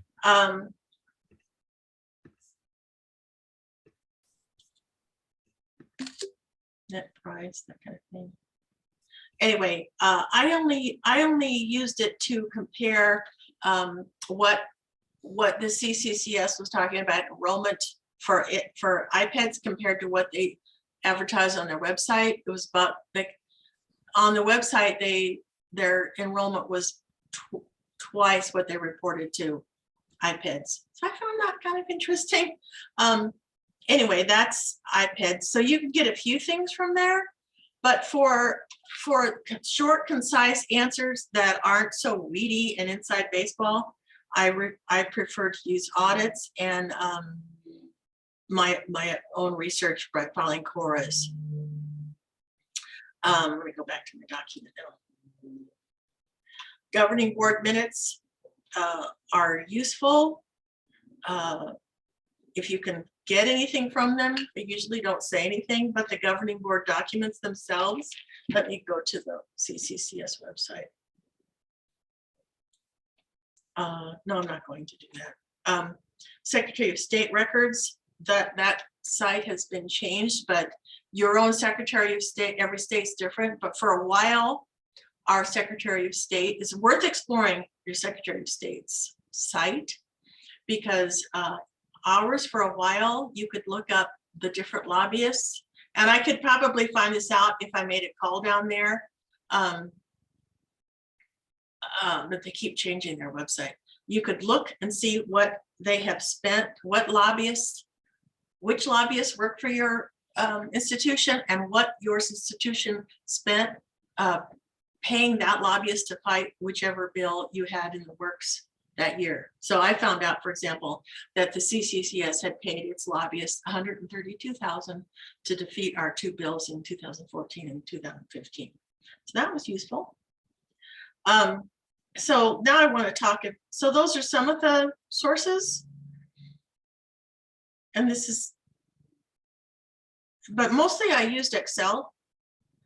And those of you who don't know how to use Excel, you can, anytime I had a question about Excel, I would just go to Google, like what's the formula for multiplying or dividing or adding, and I would just make these complicated Excel spreadsheets. I call them worksheets or spreadsheets, to figure out who's earning what's the rate per hour, per week, per semester, etc. And then I did worksheets to figure out what a 5% increase would be per semester, per week, and what that would come out to, and what you could buy with it.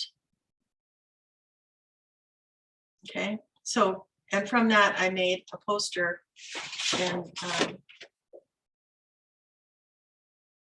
which I didn't put in the book, but I can show you in a minute.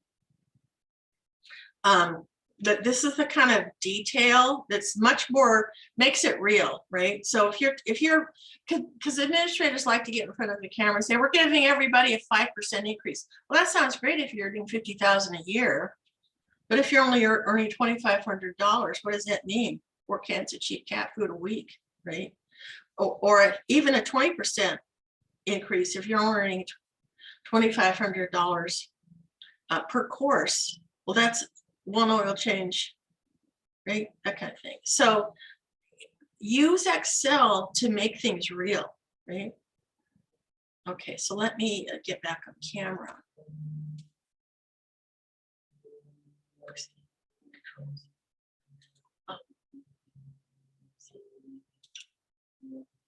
Stop share for a second. Stop share for a second. Hold up this. You can see this. See, this is a poster I made. Can you all see this? Did I stop to share? So I made this poster for Campus Equity Week. This is kind of off the topic of the book, but this is showing you the kind of detail you can use when you use Excel spreadsheets. So it shows like what a 5% pay increase, 10% for an adjunct, what that means, right? A cup of coffee, 2 loaves of bread, right? 1 shoe, another shoe, right? So that's the kind of detail you can get when you use Excel. Okay, so let me go back to sharing screen. All right, so and that kind of, am I back on, can you see this okay? Is everybody seeing where I am? Screen share. Yes. Okay. So you want to keep track of your worksheets. And when the process of working on the book, I had all these worksheets, had names for them, and they became very, very interrelated, right? Keep track of your worksheets and give them unique names, and then play and experiment and refer to those federal guidelines, and add 1.25 hours for each 1 hour in the classroom. And you will soon discover that you are one of the few reporters in your state, maybe the only one, connecting the dots. And that's extremely valuable. So you want to use you don't have to be an accountant to pull from your audit all these damning facts, but you do want to look at revenue trends, enrollment trends, salary increases, right? You'll find you're the only one doing it, and that kind of detail is extremely interesting, because on campus and in memos, you'll just get these breezy gaslit memos about, this group got a raise, or this got a 10% or 5%, but really, what does it mean? So it's really valuable to break that down and publish that in your adjuncts guide or your faculty guide, whatever you're publishing, and break it down, make it real. And I find Excel is really useful to break that down, what it means per week. Like because a 5%, 10% raise for somebody earning even 50 or 60,000 a year, that's fine. But when you break it down for an adjunct, that's really telling, right? Especially if you break it down per week, per class. And use FOIA, file open record or act request with your Secretary of State. Each state is different. Be brief in your request. Like I said, mine are only usually 2 sentences. We file 1 or 2 a year, and keep it up. Make it a habit, because then they will be expecting them from you, and then they won't be surprised.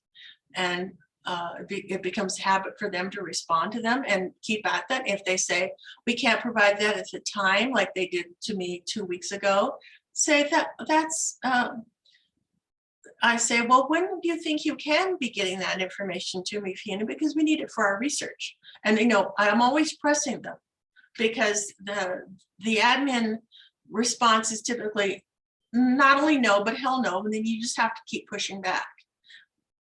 And then I also, whenever you file an open record act request, you want to CC a senator or 2, even if you don't know them.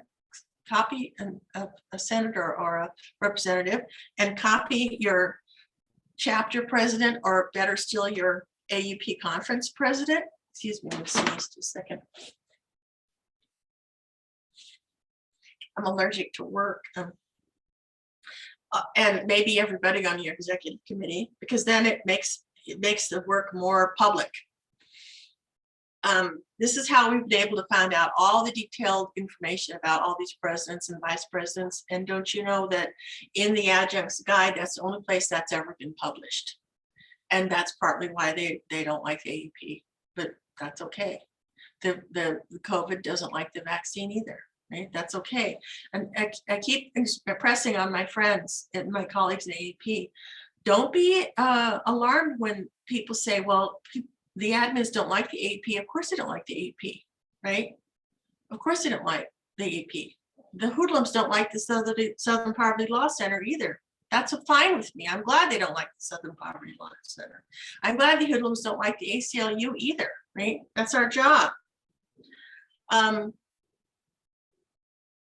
So here are, like I said, here's the damning information about a page from the book about all these 64 and really when you talk to anybody, even your neighbors at a barbecue, and you mention that you work in a 13 college system and they have 64 presidents and vice presidents, it just kind of blows their minds, right?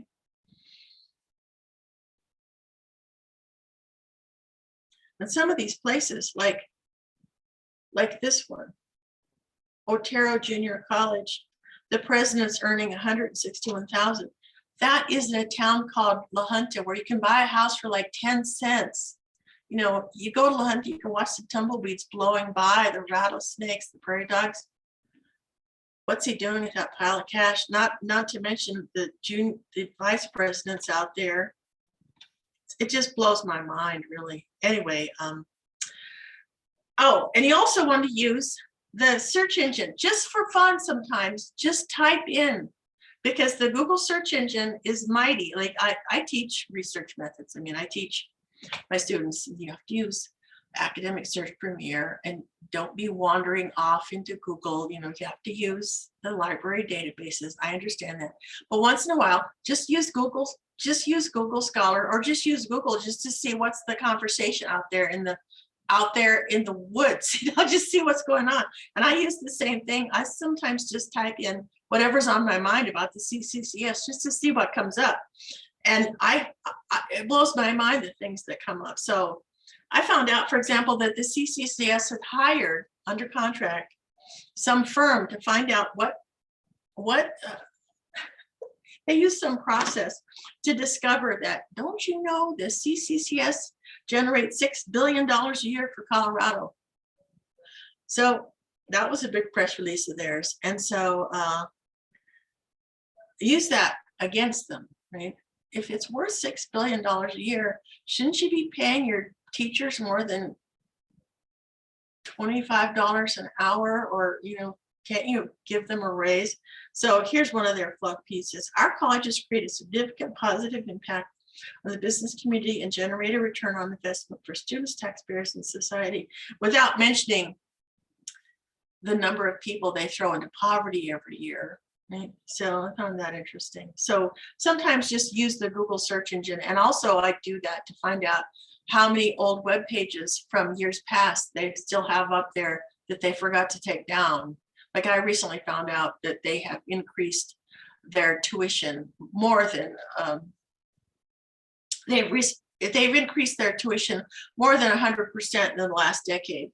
But when we had our bill before the legislature this session, they said, "Oh, we can't pay the adjuncts anymore because then we'd have to raise tuition." Oh, but you've raised it 100% in the last decade. They forgot they had that page up there. That was wonderful. And also, you want to keep startling memos, emails, news items such as these. And here was one. CU's new buffalo-shaped swimming pool. Like when they have money, they blow it on things, but then a few years later, they're in a budget shortfall. Like CU, which their team is the Buffaloes. Really, they spent money on a buffalo-shaped swimming pool. They're going to live to regret that one. And if I were publishing an adjunct's guide up at CU, I'd put that picture on the cover probably. And then you want to use Purdue OWL MLA style book to write clear citations. And just do the same work that you ask your students to do. And I love using MLA OWL because it's free, and also it keeps me out of prison. I tell my students, want to learn how to write citations, because if you do plagiarize and if you do end up in prison, I will bring you some brownies, but I'd rather not have to bake the brownies and just learn how to write the citations. So I use the MLA citations, and all my citations are written in MLA style, and you can copy it. And so I just have a link to OWL here for you. And you want to list all your sources, because these are the breadcrumbs, and I've gone through these with you on images. So I want to talk about some of the images in the book. So when I finished writing the book, I had some colleagues look at it, and they said, "Well, you should put some pictures in that." I said, "No, and they said, "No, you should make it into a book." So my colleagues themselves were the ones who told me to make it into a book. And so it's okay. So I get my images from Morgfile, Pixabay, and iStock. And I try to get all the pictures for free, but sometimes I do buy some. At the cover of the book, I bought that picture, and I usually buy, for the advocacy I do for AUP, I usually buy maybe 20, 30 pictures a year, because the really quality pictures are worth purchasing. With the cover, I purchased that one, cost about $12. But I want to walk you through some of these then. So let me see what it's telling me to do. Stop the share for a second and then go to, so I'm going to go to, okay.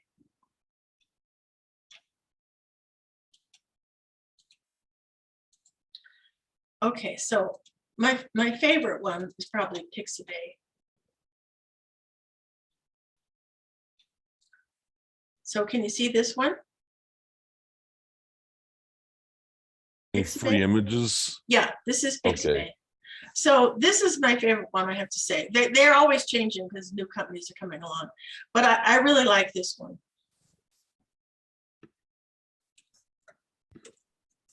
And you just put something in here, and sometimes it takes you to iStock right away. Be careful, because you don't want to pay for a picture.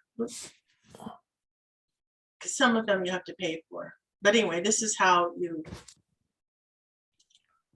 type in what you want. And anyway, you get some good pictures here. And as long as you aren't selling the book, you can use a lot of pictures from,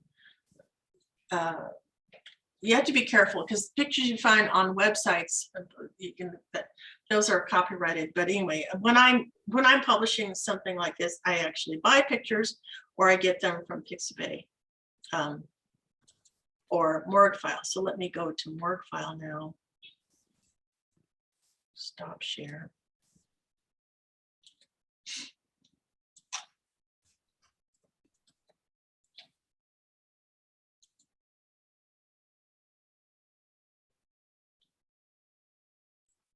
I'm glad, Caprice, that you're emphasizing the need to be very careful, Oh. you know, where you get your images and to make Right. sure, because that's one of the things that you want to make sure, like your Oh, yeah. facts, you want to have everything on the up and up. So Everything.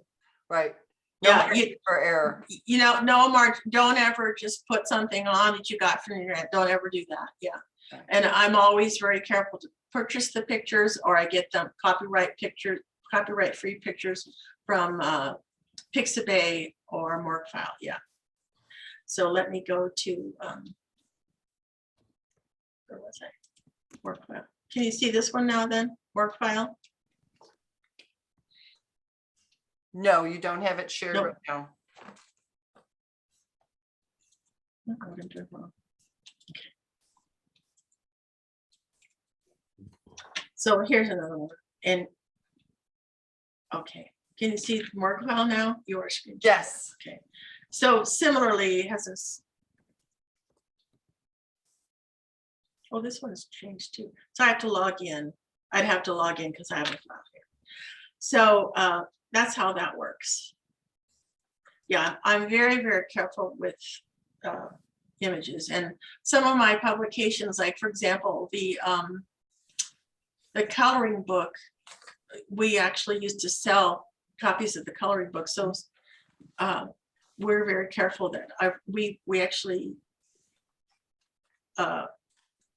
worked with a cartoonist, and we didn't have to pay him, so he did all those images for us for free. But if we ever have any images that we're going to put in a publication that we're going to sell, you have to file a big release and all that sort of thing. But so anyway, so this is Right. how we do these. Yeah.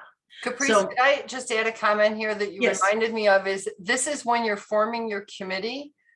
You know, some people, especially, you know, contingent employees, aren't always willing to get out there and do frontline advocacy because of safety issues and concerns. Mhm. And so having an opportunity to work on a project such as this behind the scenes, and maybe if they are a cartoonist or, you know, a photographer or something, somebody that can serve, you know, provide their services in a different way. One of these publications would be a great way to do that, Right. because it is behind the scenes. Right. Yeah, yeah. Yeah. And it's funny.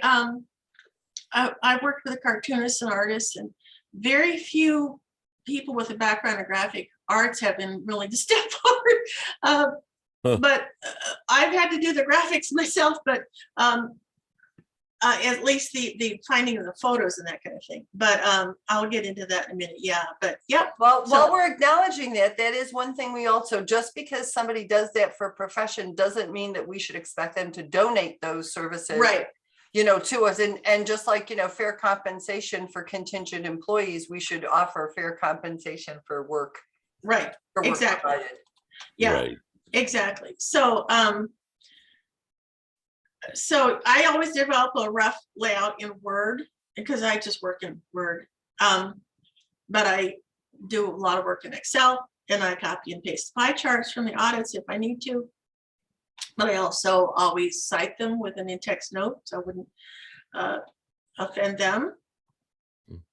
And then here's my printers. I always work with a good local printer. These are my printers down in Broomfield, and they have a graphic artist. So I turn my files over to their graphic artist, and guess what? She turns it into a book. And when you find a graphic artist, don't micromanage the graphic artist, right? So to the adjuncts guide, I think they published these for us. I think the ultimate cost, I think they're doing these for about $250 a piece. So it's not a huge expense. Color covers, and the inside's black and white. So it's worth every penny, right? And then I drive over there and pick them up. Sometimes they just drop them off on my doorstep. include you in, I'm going to get into the details here a little bit about more about production. When you have a book like this, this is the back of the book. Include your conference chapter logo, include a link to the AP membership page because you're always recruiting members. And I also wanted to make a little statement here. You're not just an adjunct in the AP. You're one of the most important teachers in a country that needs to help you keep teaching. So that's the back of our book. And where do I get that picture, by the way? I worked with the Colorado Tourism Board years ago and told them I needed pictures of the state. They said, well, you're in education, you can use our pictures free. So I use their pictures for all kinds of things. Always recruit AAP members. And so on the inside of the book, I have this little thing about why a reader should join the AAP. A little bit about the book, about the AP. This report represents more than 250 hours of volunteer effort and about, the AP, right? And about fees for membership, their strength and power in numbers, etc. And then on the inside front cover of the book, I explained the book. So it was important when you're publishing something unusual like this. I imagine you going into your classroom or you're opening a refrigerator at school and there's a copy of the adjunct's guide paperclip to your bag of sandwiches. Why is that there? So you need to explain the book, right? Don't talk about gaslighting and then be vague and evasive yourself. So always, put your contact information again. Mm. The publication answers 24 frequently asked but stubbornly unanswered questions that administrators have used to maintain the murky glass-lit atmosphere that keeps in the dark 4,500 part-time teachers in the state's largest and most financially secure institution of higher education. So, and then of course I included my name and my contact information so people could contact me, because I hated how everything at school was just, visit our website, or no. Who do I contact if I really have a beef, right? Or if I really have a question. Although I do say in the book not to name names, I did pin on our new Chancellor, Joe Garcia, the responsibility for making changes here. Right? Recently appointed CCS Chancellor Joe Garcia has signaled changes to the workplace culture that will in turn make this system sustainable, equitable, inclusive, and stable. So I did. And we all thought that'd be a good idea because he was just appointed and we had high hopes for him. Anyway, so and then I did talk about how you need to list the question into your table of contents. You also want to copyright your book. And this is how you do that. You just say copyright here. A little copyright mark. And then you mail a copy of the book, sorry. Oops. You mail a copy of it to yourself. That's how you copyright it. And then distribution, I want to talk about, did you have a question? Oh, no, I was just saying, right.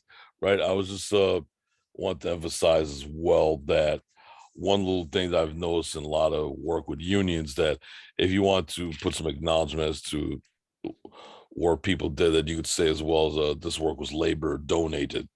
Donated, yeah. Yeah, I think I say in the thing that this is 250 hours of volunteer effort, yeah.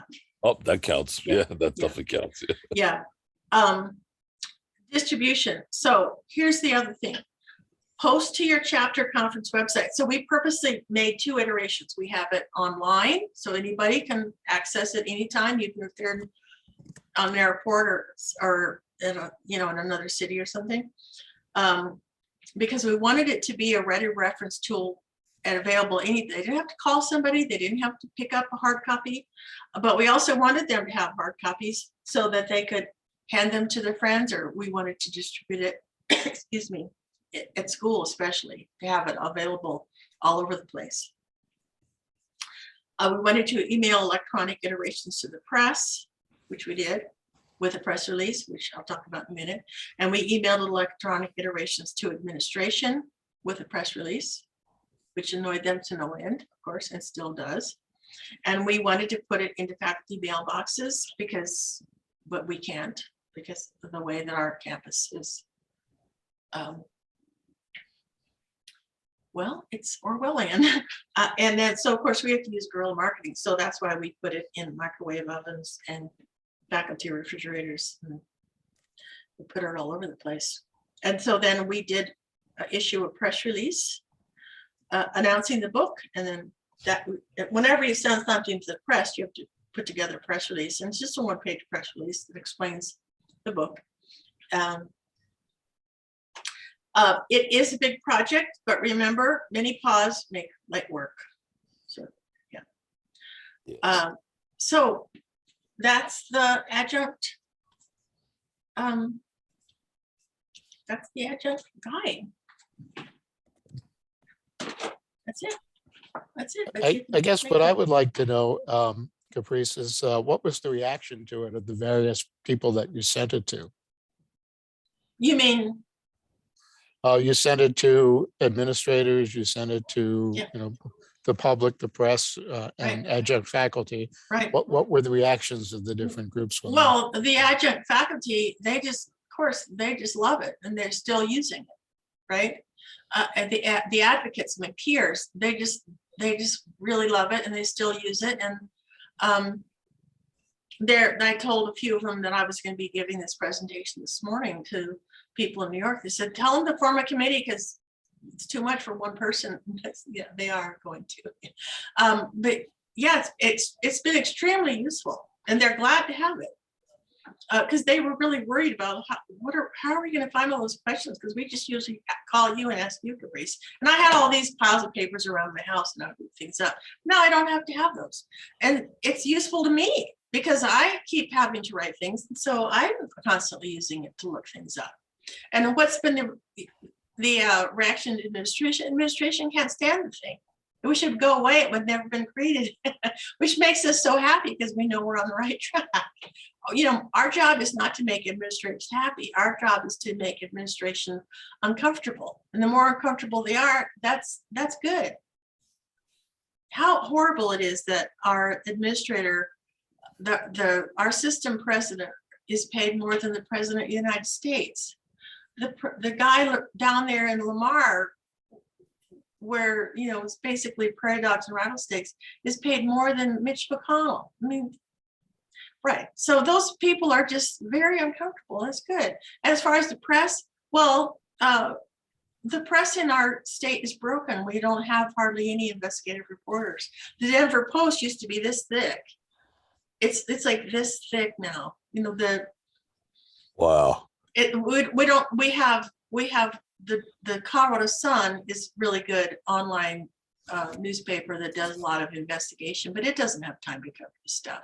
But when we had our bill, it was a statewide bill to allow public employees to form unions. Two of my colleagues used this book to write editorials, and the Sun carried their editorials. So that was useful to them, but the press isn't going to pick up this story about the adjunct guide per se, but the fact that we wrote a press release, the fact that administration knows that they got a copy of the press release, that makes the administration come comfortable. So we score points there. And of course, the press release is published on our Colorado Conference website. That makes administration uncomfortable. See, all the work that you do, you distribute it yourself, you make it public. It expands the power of your words infinitely. So yeah, so the reaction is good, but that's a good question. The audience for your work is your peers, and your audience for your work is the miasma, you know, the gaslight. It just cuts through the gaslighting. Yeah, you know, it isn't the we're not going for the big, like 5 o'clock news, the adjuncts guide. No, that isn't what we're going for. We're going for some enduring change. We're going for putting the power into the hands of the people who can then speak out with facts in all kinds of meetings and settings and in their own thoughts about their workplace. How about politicians? Well, lawmakers, as you know, lawmakers were able to use my document and also other documents published by the AAP to make cogent arguments in the state legislature. Ultimately, higher education had to step away from this particular bill because of all the infighting with the Colorado Education Association and the graduate students up at CU. You know, there's so much infighting in Colorado with labor groups. That's another topic for another day, but it's dark. But yeah, it's a fight worth fighting, nevertheless. Thanks. Mhm. Yeah. Yeah. And I'll be presenting a session on this at the Summer Institute to teach other faculty groups how to write books like this, for wherever they are.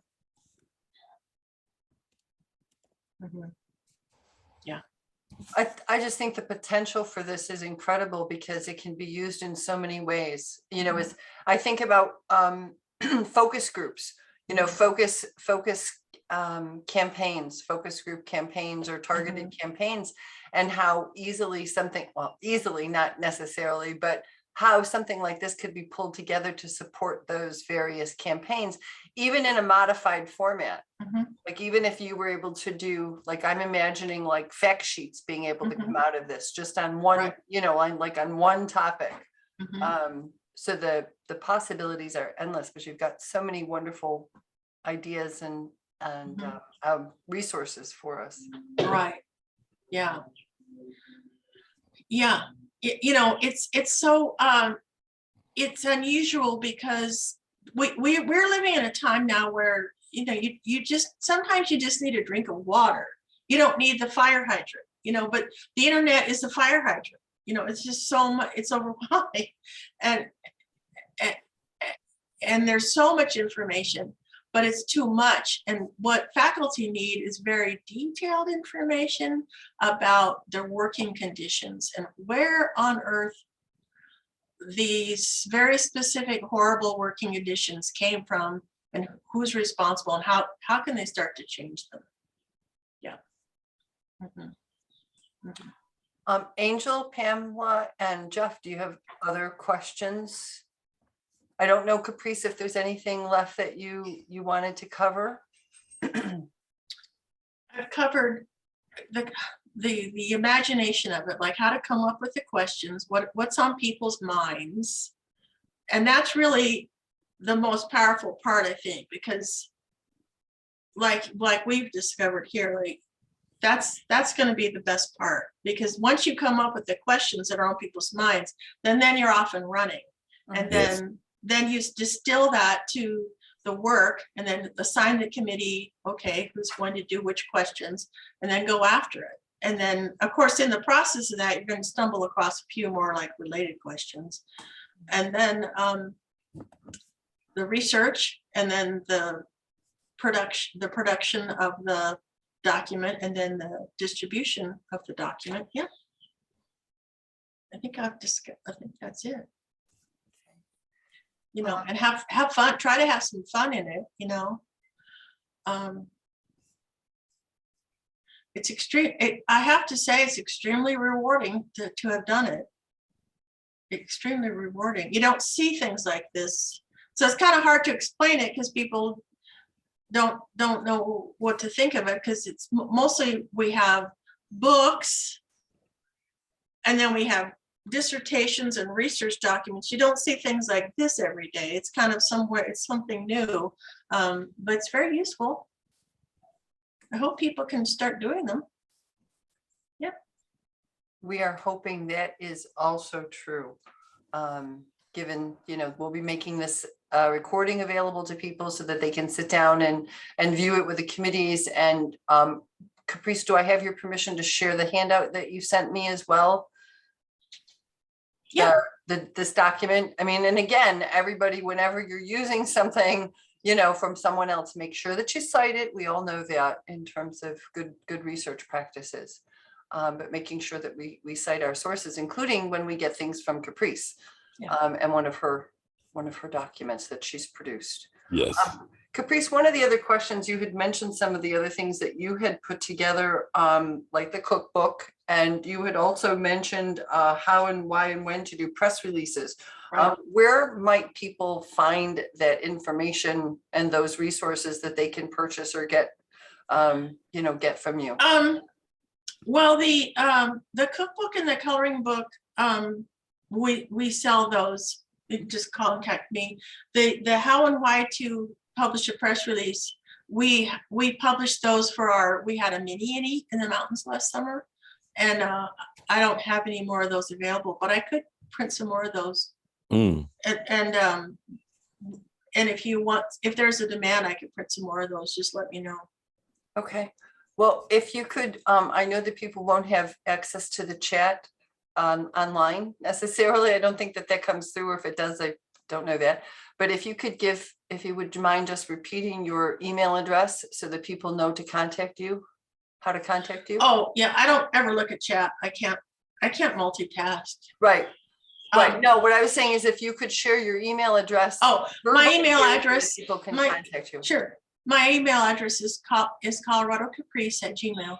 All one word, Colorado Caprice. Okay. Gmail. Thank you. That's helpful. Thank you, Caprice. Yeah.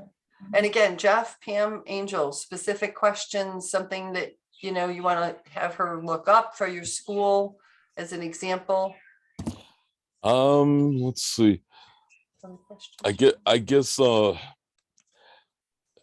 I guess definitely just the fact that executive pay could attract a lot of attention. I think also just the fact of how many people there are in the executive category anyway, because Yeah. that I've always found is always interesting, because they will say they don't have the money to hire faculty, but Right. then every time you turn around, a new vice Right. president pops up. Right. So I think just the sheer number, even if you Right. don't even mention the salary, just the sheer number you could still extrapolate from that one. Yeah. Well, you can file an Open Record Act request, and they have to provide that. Right. Just please provide the names and salaries of all the presidents and vice presidents in the system. Boom. Right. They have to Makes sense. provide it. They're obliged by the federal government to provide that. And it is, of course, they don't want to, but they have to. Right. And think of it, if every single faculty group in the country were even asking that, it would be so good. Oh, yes.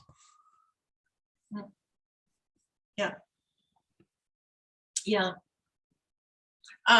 So yeah, and keep in touch, and I look forward to reading your guides. And yeah, and like Sally said, don't be just willy-nilly downloading photos from the internet. Get permissions, buy the photos, and like we said, we don't sell these, we just give them to people, so that way we don't have to go through any permissions and all that sort of thing. But yeah. Great. Thank you. You're welcome.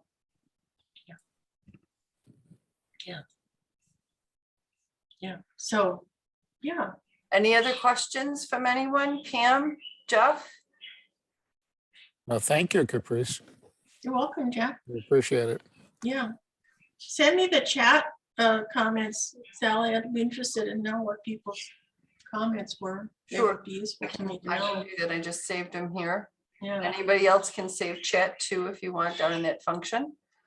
So if there are no further questions, or any other things that people want to talk about, I'm going to stop recording.